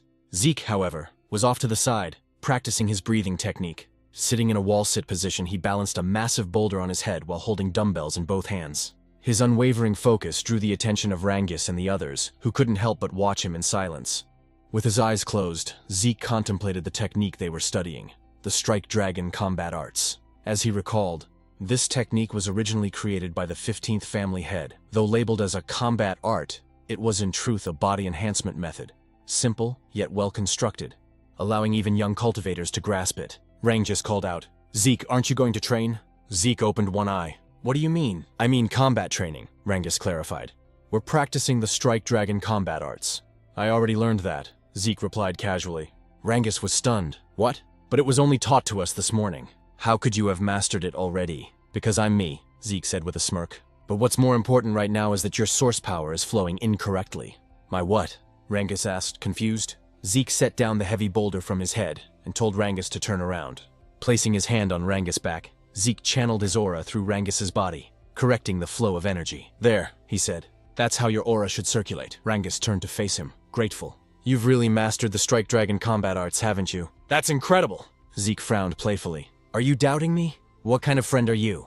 No, not at all, Rangus quickly said. It's just, aside from my father, no one's ever taught me like that before. That's why I want to learn everything I can. You, Lord Zeke, already have your own martial arts, strong enough to defeat Lady Leica. I just thought the Strike Dragon combat arts might be too simple and boring for someone like you. It's not boring, Zeke replied. Actually, I admire its stability. It reminds me of my own dragon destruction combat arts, though my children never liked that technique. They said it was too difficult and complicated. The dragon destruction combat arts was indeed a complex and demanding technique, but it possessed immense power. It consisted of 4 main forms, and during his battle with Leica, Zeke had created a 5th. Beyond that, there was even a secret, its final form, a terrifying and destructive ability, the same one he had once used to slay the divine dragon in his past life. He wondered silently how his descendants had handled his other dragon techniques over time. Perhaps they had modified them. The thought only made him more excited. "Anyway," he said, "since I've already mastered the strike dragon combat arts, I'll continue with my physical training." He smiled faintly. Everyone has their own way of learning techniques. But before he could continue, Rangus suddenly shouted his name. "Zeke, please, teach me. I know it's a shameless request, but I want to get stronger, even just a little." Zeke looked at him for a moment, then nodded. "All right, I'll teach you." Rangus blinked in surprise. "Wait, you mean it? You'll really teach me?" "Of course," Zeke replied. "Why do you look so surprised? You were the one who asked. I just didn't think you'd agree so easily," Rangus said sheepishly. "I'm not lying," Zeke said, "and I know you're worth teaching." Just then, Leica approached them. Though hesitant, she spoke up. "Zeke, I'd like you to teach me too." Rangus turned to her, startled. "You too, Lady Leica? Is there a problem?" she asked calmly. "Honestly, I used to think that no one my age could defeat me. As a candidate to become the next head of the Eldragon family, I was confident in my power. But yesterday's match? It shattered my pride. I still don't know how you managed to use Lightning Aura, or how you wield it even better than I do." Zeke sighed. "So now this is my fault?" he muttered half-jokingly. Determined, Leica continued. "I want to become stronger. Strong enough to defeat our older brothers. And you as well, Zeke. Please. Teach me." Zeke fell silent for a moment, deep in thought. Since Zeke didn't answer right away, Leica asked if he was really fine with it, even though he was also a candidate to become the next head of the Eldragon family. Rangus agreed with her, realizing that even though Zeke was an illegitimate child, Balza Eldragon was still his father, which technically made Zeke one of the successors, whether he liked it or not. Zeke calmly replied that he didn't mind, but the real question was whether Leica's body was in good condition to train, saying that from what he saw in their match, her injuries would normally take at least a month to heal. Leica shook her head and said she had already used a healing potion, so there was no need for him to worry. Zeke and Rangus exchanged a look, whispering to each other.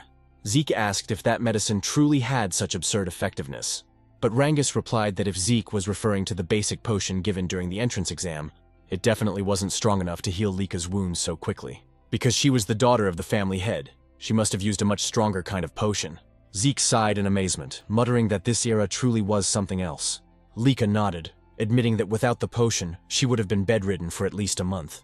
But now, what mattered most was her request, whether Zeke would agree to train her as well. She knew that he, too, needed to train, but she wanted to grow stronger under his guidance. Zeke agreed without hesitation, saying that he never turned down young people with ambition. Both Leica and Rangus were surprised by his answer. Leica pointed out that he was also young like them, while Rangus added that they were about the same age. Zeke chuckled and agreed. Then, with a teasing tone, Zeke asked if she was truly sure about having him as her instructor. After all, he was the one who defeated her. Leica replied firmly that she didn't care about that. She didn't have the luxury to be picky. If she wanted to become the next head of the Eldragon family, she had to become stronger, no matter what it took. Zeke remembered how, during their first encounter, she had mentioned her dream of becoming family head. He asked why she seemed so obsessed with that goal. Without hesitation, Leica answered that if she failed to become family head, she would only be used for a political marriage. She spoke bitterly, saying that in the best-case scenario, she'd probably be forced to marry one of her cousins. But the worst case would be marrying a man she didn't even know.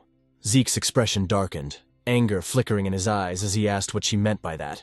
Leica said it was natural, considering how valuable the Eldragon bloodline was, especially within the 4 branches of the family. Their source power was special. It could be used in countless ways. That's why the family was obsessed with keeping their bloodline pure. Rangus shuddered, sensing the terrifying aura that suddenly emanated from Zeke.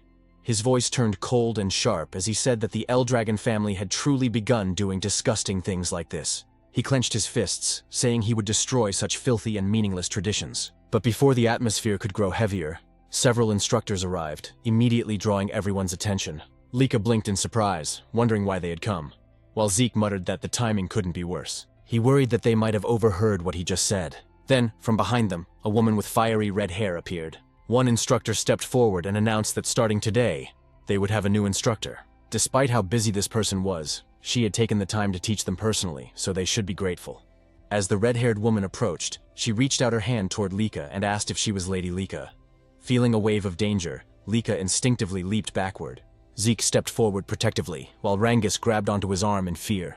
The red-haired woman smiled faintly, praising Leica's sharp reaction and saying her aura quality wasn't bad at all. Zeke frowned slightly. He hadn't even sensed her presence until now.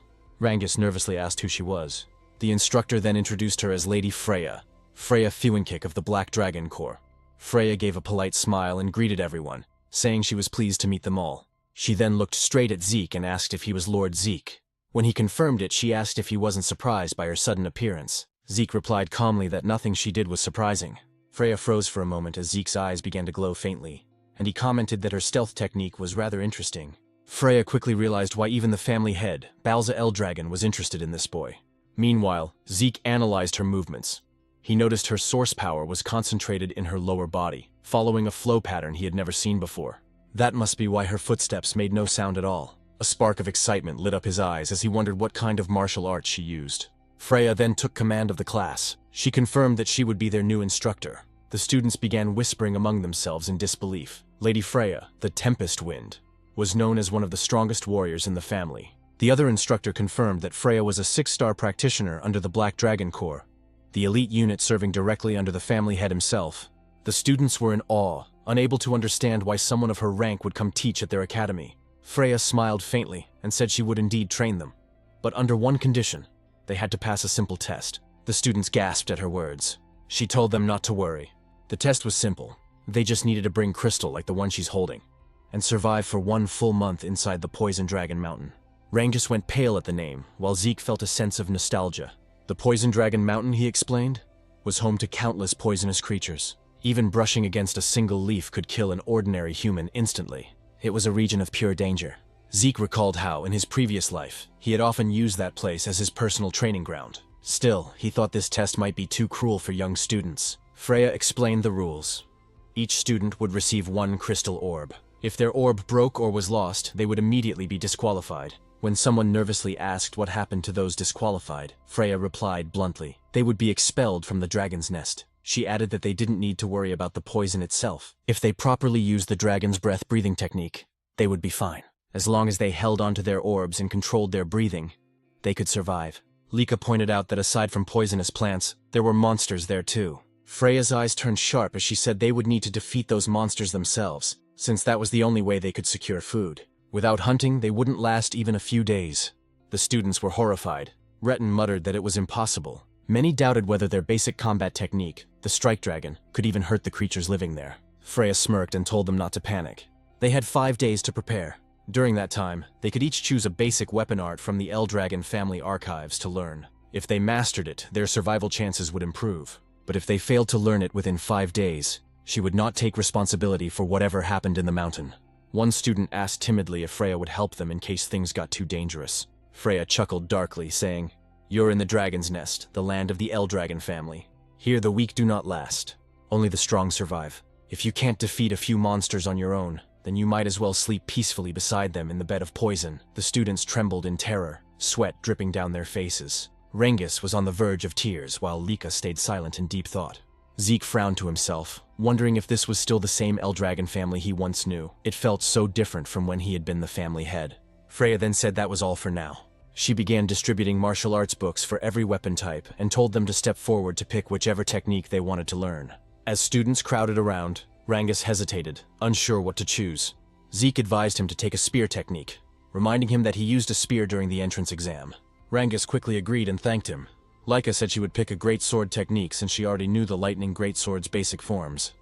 But Zeke stopped her, suggesting she try axe arts instead. Leica asked why, and Zeke explained that it would help cover her current weaknesses. Since it was Zeke who suggested it, she didn't argue and just nodded, quietly trusting his words. Freya then asked if everyone had chosen their books. When they confirmed, she told them to make good use of the remaining 5 days. Their survival depended entirely on mastering those techniques. If they failed to do so, they would die pathetically in the Poison Dragon Mountain. Just as she was about to leave, Freya suddenly remembered something and turned back. She warned them that during the test, their seniors would be trying to steal their crystal orbs. Rangus was stunned and asked what she meant. Freya explained that their 10-year-old senior group would also be taking the same test, but their task was to hunt down and steal the orbs from the younger batch. She added that the younger students outnumbered the seniors, and since the Poison Dragon Mountain was vast, they might get lucky and avoid confrontation. Still, their seniors would use everything they had to find and attack them.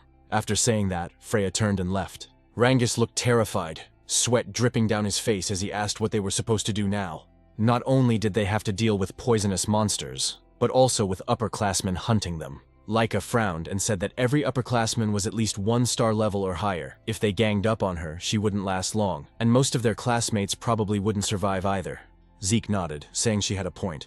If Leica couldn't fight alone, then she should form a group of 2 or 3. Cooperation wasn't forbidden after all. They could help each other hunt monsters and defend against seniors. When Rangus asked about Zeke's plan, Zeke simply said that he intended to go solo and enjoy the exam. Leica sighed and admitted that somehow that sounded just like him. Before they began training, Zeke suggested they eat first. As they walked away, Leica glanced at Rangus and asked if he didn't think Zeke was a little strange sometimes. Rangus shrugged and replied, "Yeah, sometimes." 5 days later, the students gathered before the Poison Dragon Mountain, their emotions mixed between fear and determination. Freya stood before them, a confident smile on her face, and declared that the weather was perfect for the test to begin. Nervously, Rangus said that the exam was finally about to begin. Even though this was Zeke's plan, he couldn't help but wonder if it was really okay for someone like him to be part of Lady Leica's team. After all, there were many noble-born students she could have chosen instead of him, a mere commoner who hadn't even reached 1 star yet.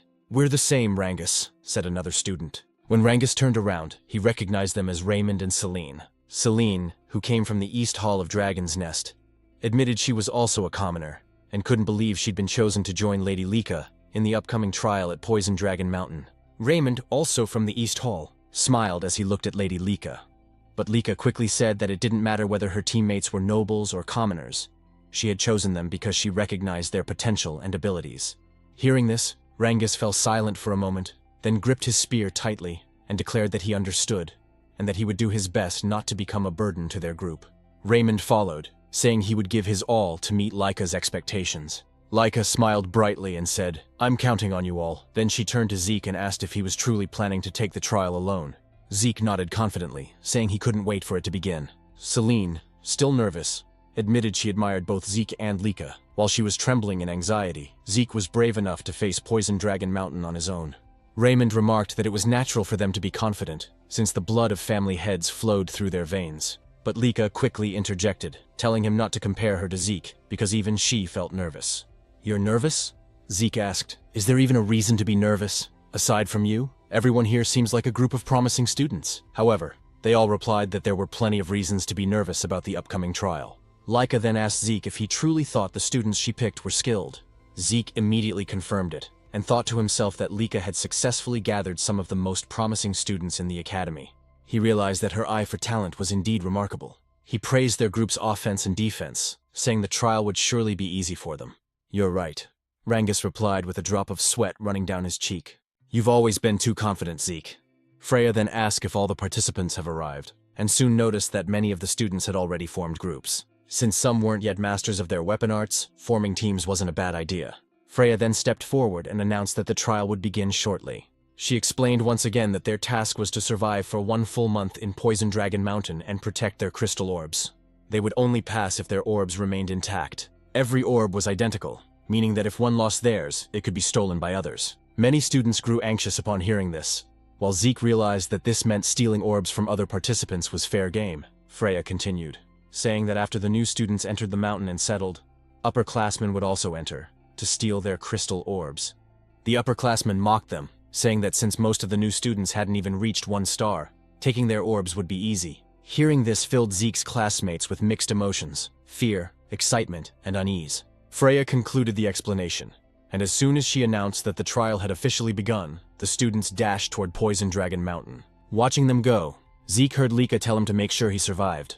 He smiled and said he would, but that they should survive as well. Leica then called out to her team, and as Zeke told them to be careful, Freya noticed him. "It's your turn to enter, Zeke," she said. "Right," Zeke replied, apologizing for getting a bit carried away. "Carried away?" Freya asked. "Aren't you nervous at all?" "No," Zeke replied with a calm smile before walking toward the mountain. Freya watched him go, thinking to herself that he was indeed a peculiar boy. That night, at the camp outside Poison Dragon Mountain, one of the instructors asked Freya if the new students would be all right. When she asked what he meant, he said the trial seemed too early for beginners.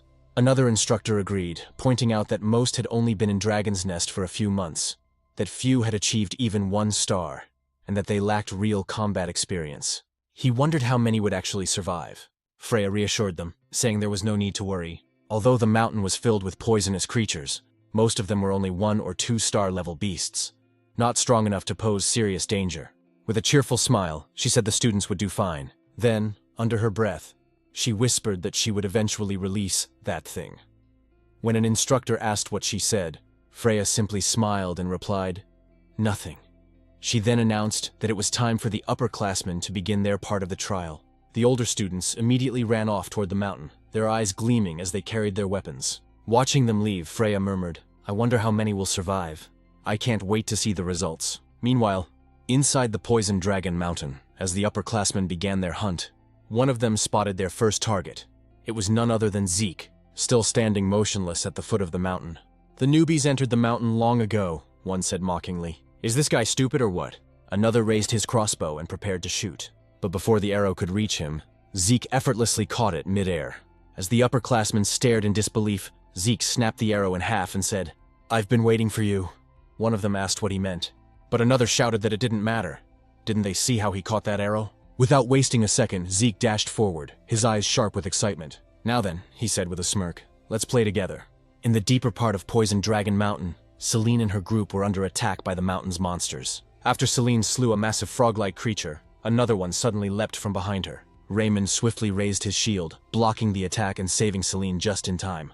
With a powerful swing, he bashed the monster to the ground and drove his shield straight into its body, killing it instantly. Seeing that Rangus was easily defeating his own opponent, Raymond smiled in satisfaction. Leica then praised them for their excellent teamwork, and Rangus gratefully thanked her. However, his eyes widened when he saw the mountain of slain frog monsters that Leica had single-handedly defeated. Celine, impressed, remarked that Leica's power was truly on another level, just as they had expected. Raymond agreed, saying that while they were busy fighting a few monsters, Leica had already wiped out most of them by herself. Leica simply shrugged, saying it was only natural. After all, she was a 2-star warrior, and these creatures were nothing more than a warm-up for her. She also noted that since the exam had started a week ago, everyone had improved significantly, especially Celine and Raymond, who had both reached 1-star level. Celine gratefully acknowledged Leica, saying they wouldn't have advanced so quickly without her guidance, and Raymond echoed her gratitude. Rangus, however, remained silent, quietly thinking how far he'd fallen behind now that both Celine and Raymond had achieved their first stars. Celine noticed his downcast expression, and gently told him that he would surely get stronger in time and reach 1-star level too. Raymond agreed, telling him to be patient and keep working hard. Hearing their encouragement, Rangus smiled again and thanked them both. Leica then spoke, saying that Rangus had managed to defeat 3 giant frog monsters even without a star, which was truly impressive. She added that before the exam began, Rangus had trained personally with Zeke and had already perfected his spear handling, so it was only a matter of time before he became a 1-star. Moved by her faith in him, Rangus nearly teared up. As Leica looked toward the sky, she noted that night was fast approaching and told everyone they needed to head back to base. Celine agreed, warning that Poison Dragon Mountain was far too dangerous after dark. While they were on their way back, Leica suddenly stopped. Rangus immediately asked what was wrong, but Leica didn't answer. Her expression darkened as she stared ahead, and demanded to know what a certain student was doing near their base. A moment later, a figure emerged from the tall grass. Rangus and the others were startled, and Celine and Raymond instinctively drew their weapons. The student stepped out with a smirk, holding his weapon loosely as he said he hadn't expected Leica to notice him so soon. Leica immediately recognized him as one of the upperclassmen and asked if he had come to steal their crystal. When he confirmed it, she realized that at last, an upperclassman had decided to attack their group, and this one was a 2-star. The upperclassman grinned, saying that their current exam required them to steal the crystals from first years, though he hadn't expected his first target to be none other than Lady Leica's group. Leica asked if he still planned to stay even after realizing whose base he had invaded. She warned him that a single upperclassman wouldn't stand a chance against her team, but the upperclassman's grin widened as his expression turned menacing. "Who said I was alone?" he replied. From the grass behind him emerged 3 more upperclassmen, all 1-star level.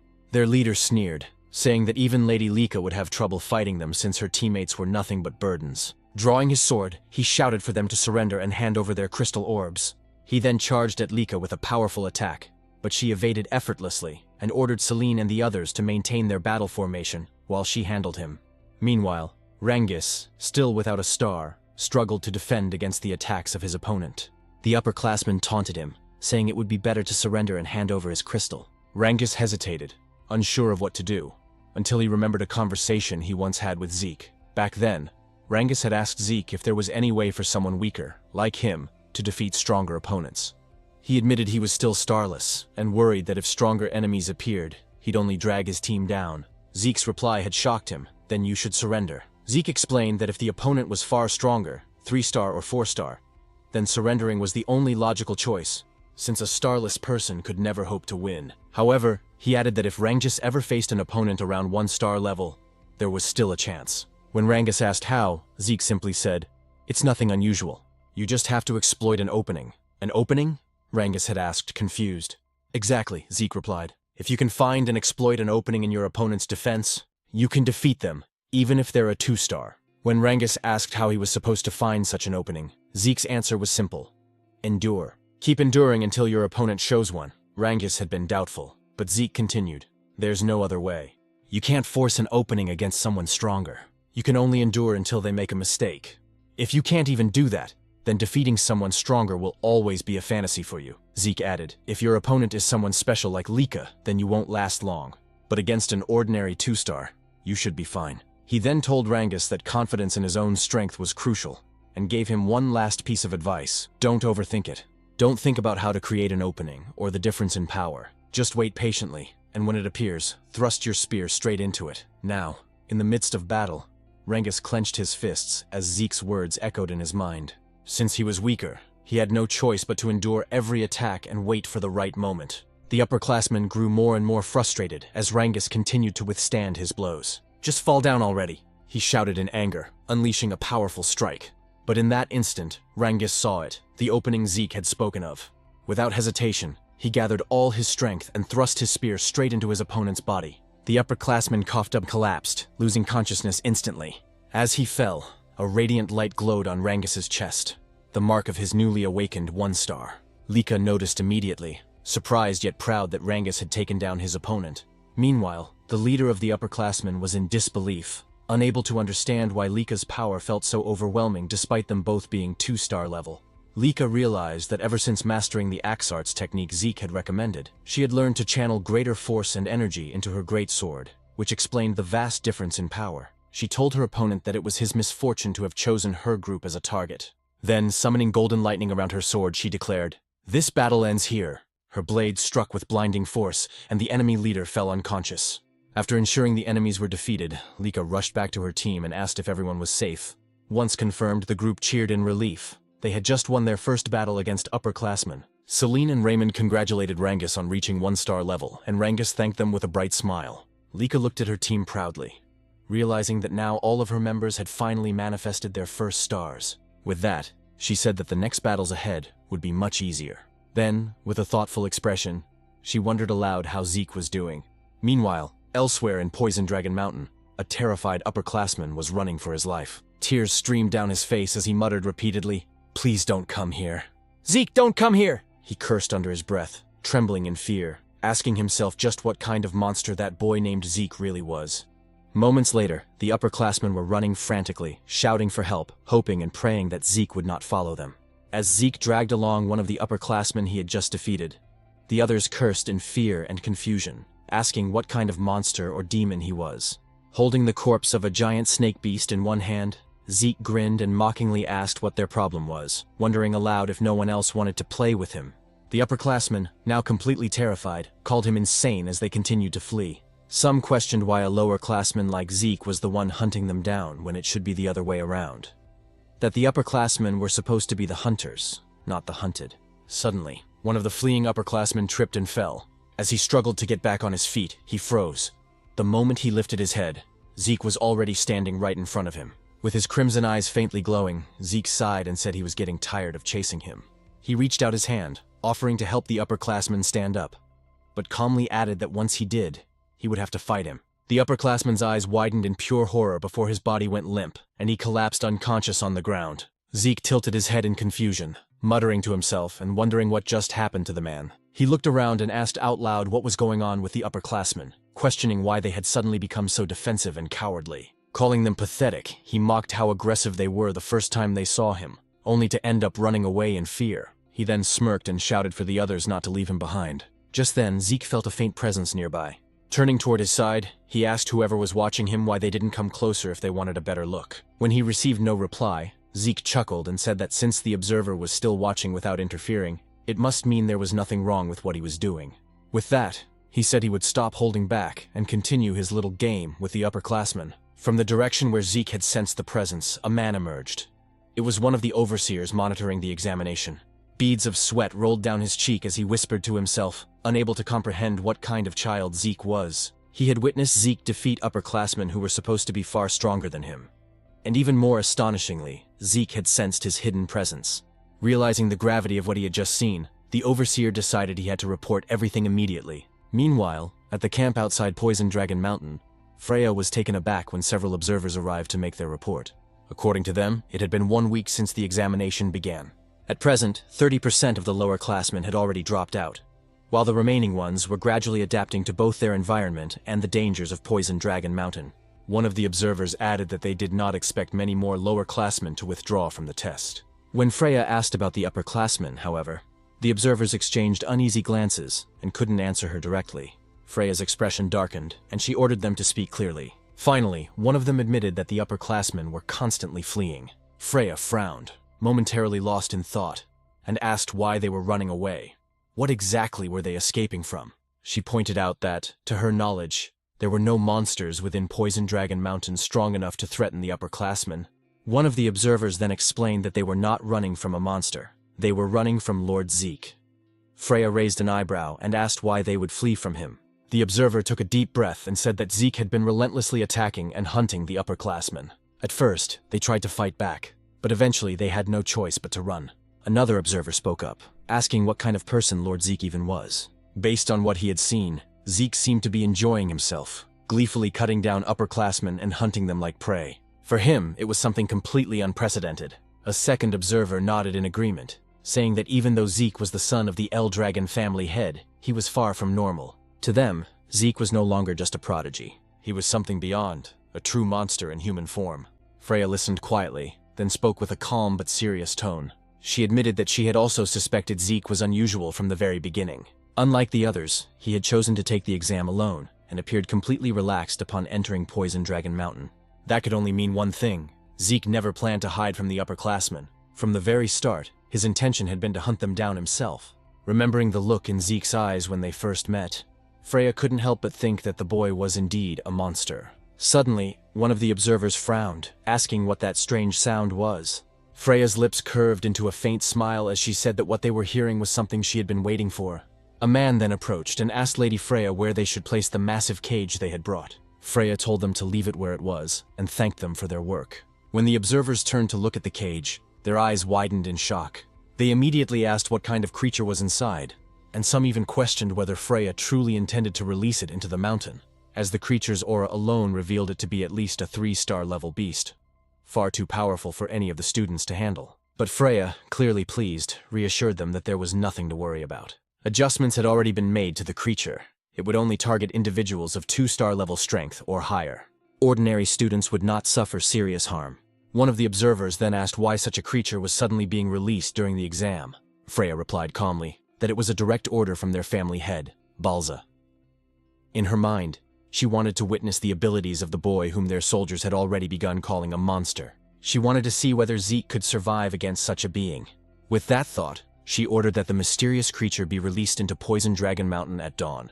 The next morning, deep within Poison Dragon Mountain, Rangus and his team suddenly stopped in their tracks as the ground trembled violently beneath them. Leica frowned, saying she had a bad feeling about the tremor. Raymond wondered if perhaps the upperclassmen had caused it, but Rangus shook his head, saying it was most likely the work of a beast, probably a massive anger boar. Still, Leica couldn't shake off her unease and said that something about it felt different. A moment later, a second stronger quake shook the mountain. As a giant tree began to fall toward them, Leica's instincts kicked in. She shouted for everyone to move, and the group jumped aside just in time as the enormous trunk crashed down where they had been standing seconds earlier. When they turned around, Leica froze in disbelief. Celine gasped and asked what kind of creature it was, while Rangus's face went pale and sweat dripped down his temples. In a trembling voice, he said they needed to run immediately, because standing before them was a colossal golem. Meanwhile, on the other side of Poison Dragon Mountain, as Zeke sat atop a pile of monsters and upperclassmen he had defeated, He remarked that he was growing bored with the current situation of the examination. Since no more upperclassmen dared to face or challenge our protagonist, and because he could no longer sense the presence of the observers of the exam who seemed to be simply letting him do whatever he pleased, Zeke found the entire situation rather disappointing. Until suddenly, he sensed a presence from the opposite side of Poison Dragon Mountain, causing him to immediately question what kind of strange aura it was. At first, he thought it belonged to a 2-star level creature, but eventually, he realized that the presence came from a 3-star entity. He instantly wondered if 3-star monsters were truly supposed to exist within Poison Dragon Mountain. He also questioned whether the aura he sensed belonged to an unknown being that had lived within Poison Dragon Mountain for 1,000 years. Zeke then thought that all the examinees would surely struggle against a 3-star level creature, and even Leica herself would definitely not be able to handle it. He also said that the instructors should have made sure that no 3-star level creatures existed within Poison Dragon Mountain before the examination began. But after pausing in brief contemplation, he questioned whether Freya and the other instructors had intentionally allowed a 3-star creature to remain on Poison Dragon Mountain as part of the exam. He then admitted that he had no idea what the instructors were thinking. Still, he found it perfect, because it meant he would once again have an opponent to entertain himself with. Zeke also realized that the presence he sensed was far from where he currently was, and he wondered aloud why the creature did not simply appear near his location. But he stated that he couldn't just sit and wait, and because he wished to face a 3-star level monster, Zeke declared that he would go to it, and that the creature should wait for him.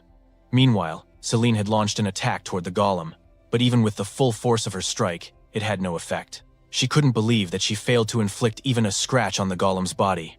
Raymond also charged in and struck the golem with his shield using all his strength, yet his attack was just as ineffective as Celine's. This prompted Leica to use her aura and lightning to attack.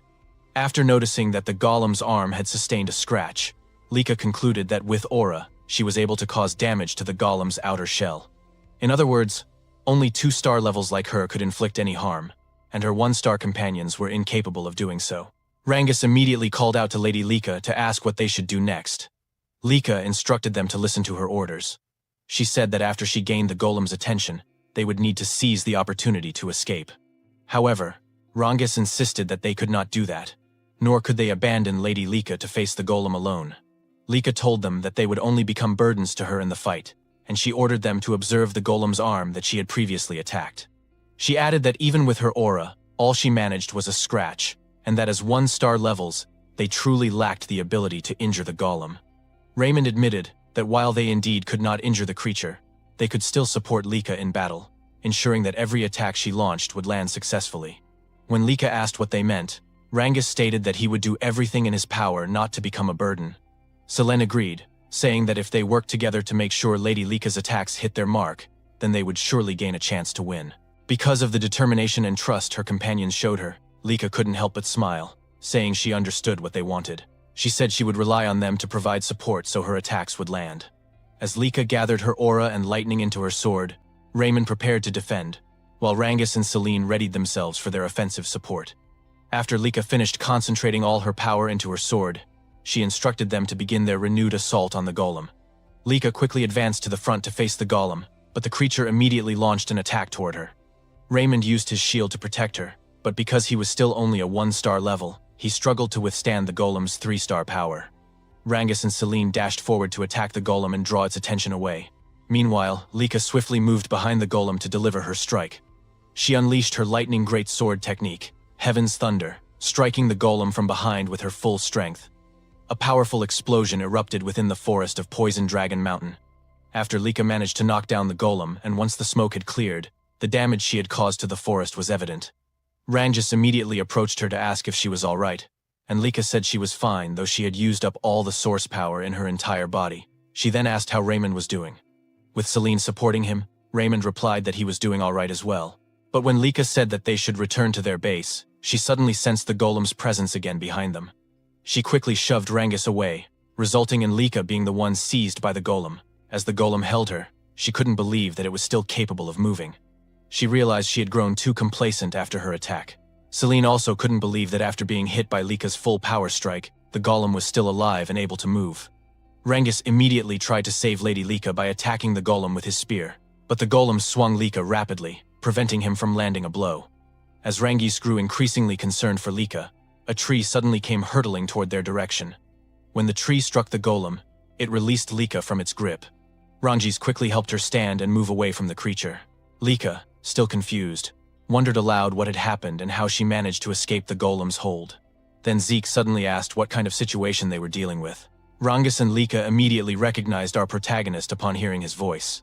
But instead of checking on Leica's condition, Zeke was far too delighted by the sight of the monster.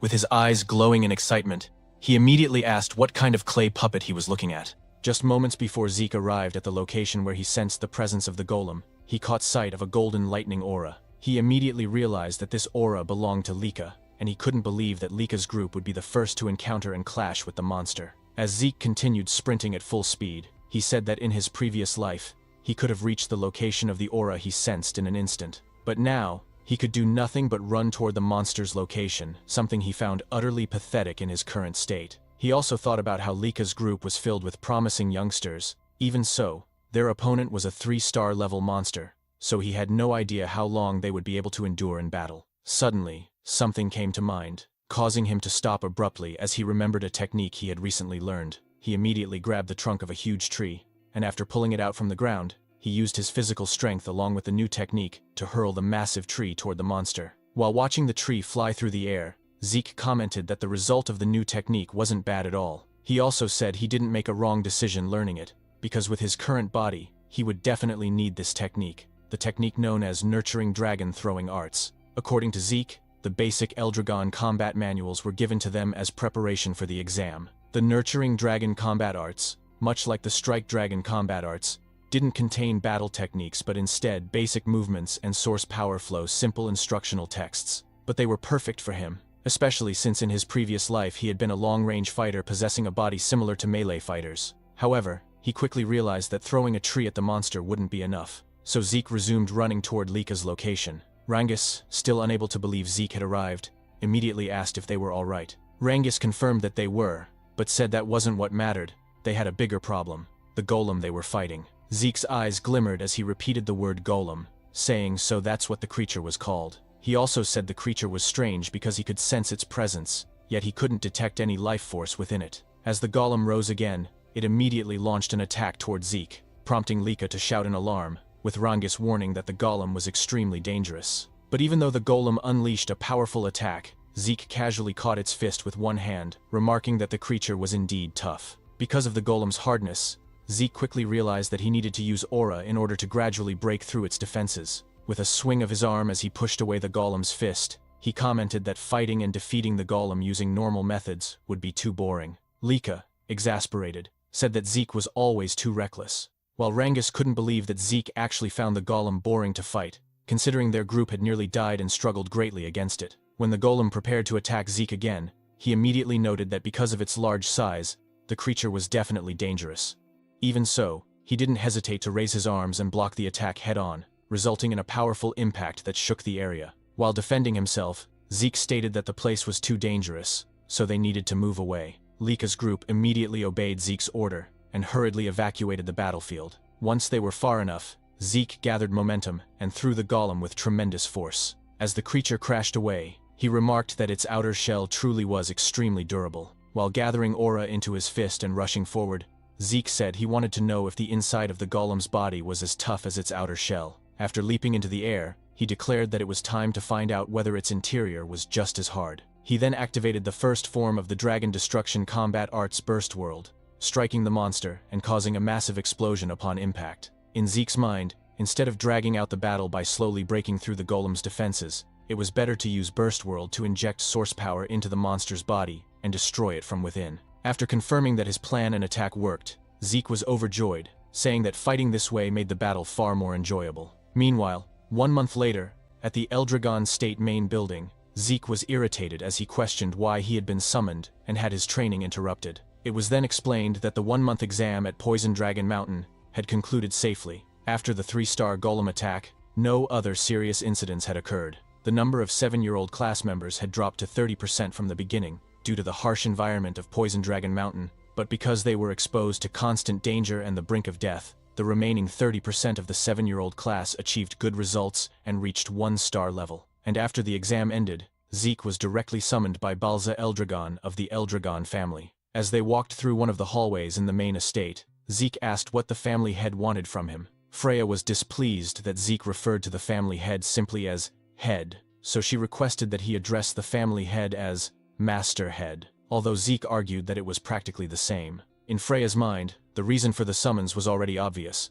but she still explained that Zeke was called because of his behavior and actions during the exam, and that he had brought this upon himself. When Zeke asked if it was truly because of his behavior, Freya immediately confirmed it. She said that the purpose of the upperclassmen exam was for them to attack the lowerclassmen and steal their crystal orbs. But Zeke, a lowerclassman, did the opposite by attacking the upperclassmen, something they never expected. Freya added that because of Zeke, not a single upperclassman managed to steal a crystal orb from any lowerclassman, and so the upperclassmen had to retake the exam. Zeke argued that attacking upperclassmen wasn't forbidden, but Freya replied that no one would ever expect a lowerclassman to muster the courage to attack an upperclassman. Freya could only sigh, and as she turned away, she told him that his awful attitude needed to be corrected before he faced the master head. Once again, Freya reminded Zeke to fix his attitude and the way he spoke in front of the master head, especially when speaking directly to him.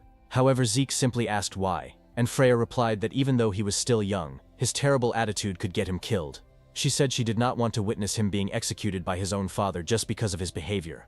Zeke, on the other hand, only commented that if that were the case, then Balza was apparently quite violent. After they reached the door, Freya knocked immediately, and after addressing Balza as Master Head, introduced herself as a member of the Black Dragon Corps, Freya Winkik, and stated that they had come in response to the Master Head's summons. Balza then spoke in a serious tone, telling them that they may enter.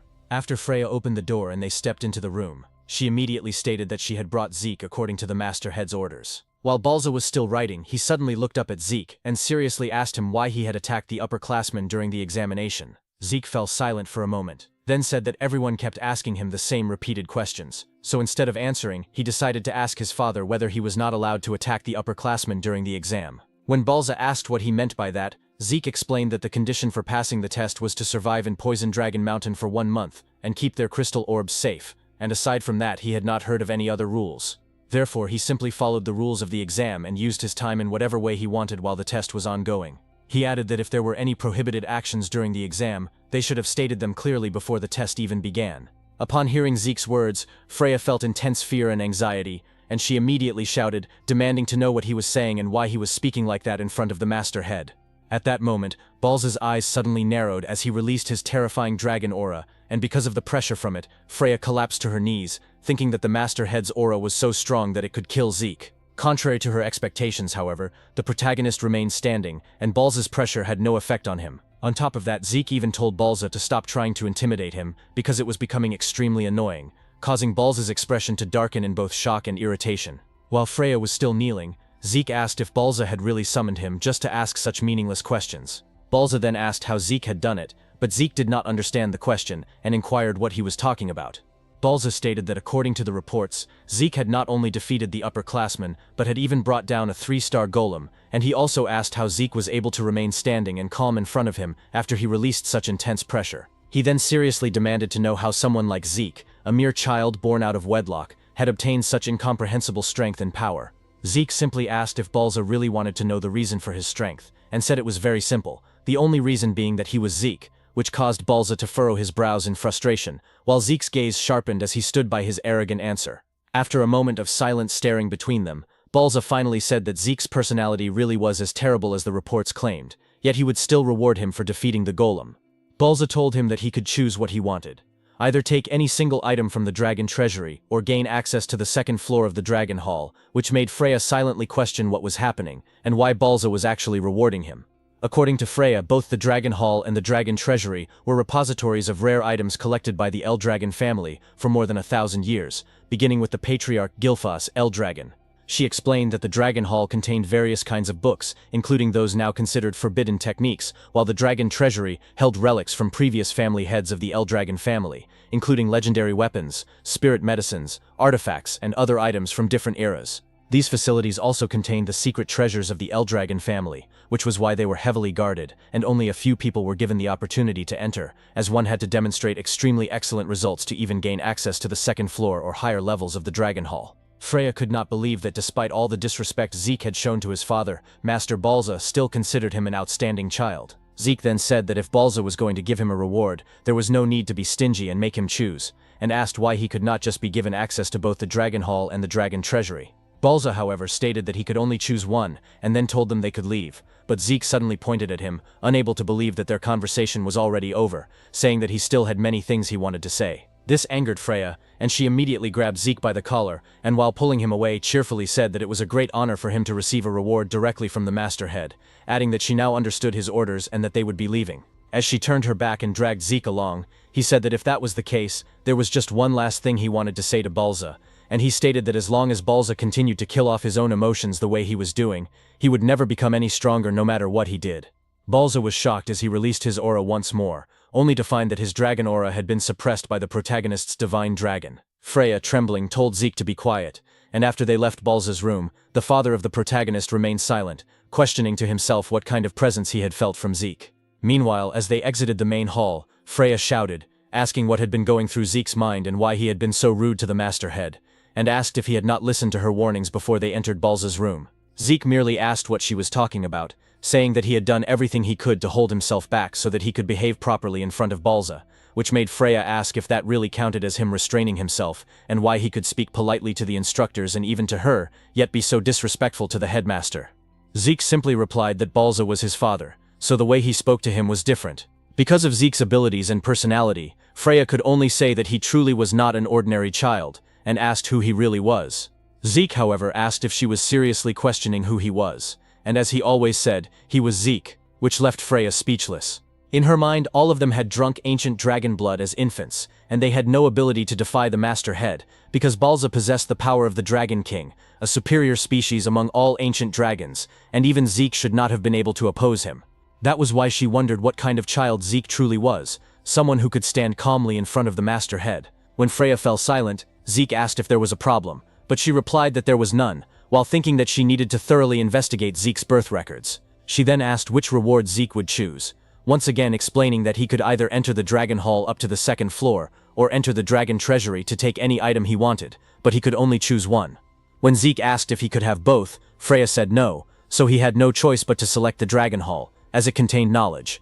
Zeke then thought that he lacked understanding of the current era, and for now he wanted to learn about the new medicines and tools that had been created over the past 1,000 years, but he could only choose one. At that moment Rangus arrived, unable to believe that they would actually be allowed into the Dragon Hall of the Eldragon family.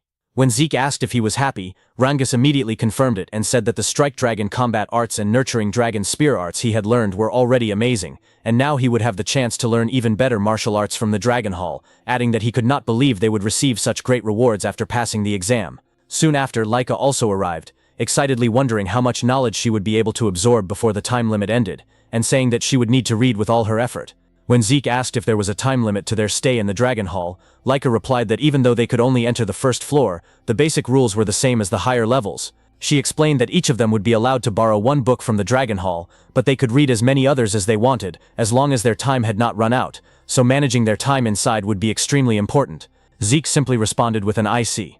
Leica then mentioned that she had heard Zeke had been given a choice for his reward, and asked why he had chosen the Dragon Hall instead of the Dragon Treasury, saying that based on what she knew about him, she thought he would choose the Treasury. Zeke replied that he had thought about it at first as well, but for now knowledge was more important to him. Upon hearing that, Leica said that the second floor of the Dragon Hall contained much rarer books than the first floor, especially when it came to martial arts, and that according to what she had heard, the difference in the quality of books between the floors was enormous. Even so, she said she believed there was no technique better than her lightning greatsword technique. Zeke, however, was simply staring at the Dragon Hall, causing Leica to ask whether he was even listening to her.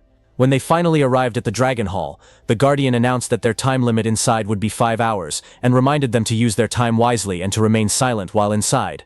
Zeke was unsure if 5 hours was considered long or short for them, but Leica said that it was already a generous amount of time compared to others who were only allowed 2 to 3 hours inside the Dragon Hall. She then said that the first thing they had to do was decide which book they wanted to borrow, and after that they should use the rest of their time to read as many other books as possible. Rangus mentioned that he had heard of talented people who could read multiple books at the same time, but his current goal was simply to find a martial arts book that suited him before their time ran out. After they entered the Dragon Hall, Zeke commented that finding the books that suited them and that they wanted to borrow would probably be difficult, while Rangus and Celine still could not believe that they were actually inside the Dragon Hall and that this was what it truly looked like. Zeke, on the other hand, said that the number of books in the Dragon Hall was even more impressive than he had expected, and he immediately smiled, excited about whether there was some new knowledge he could discover that might surprise him.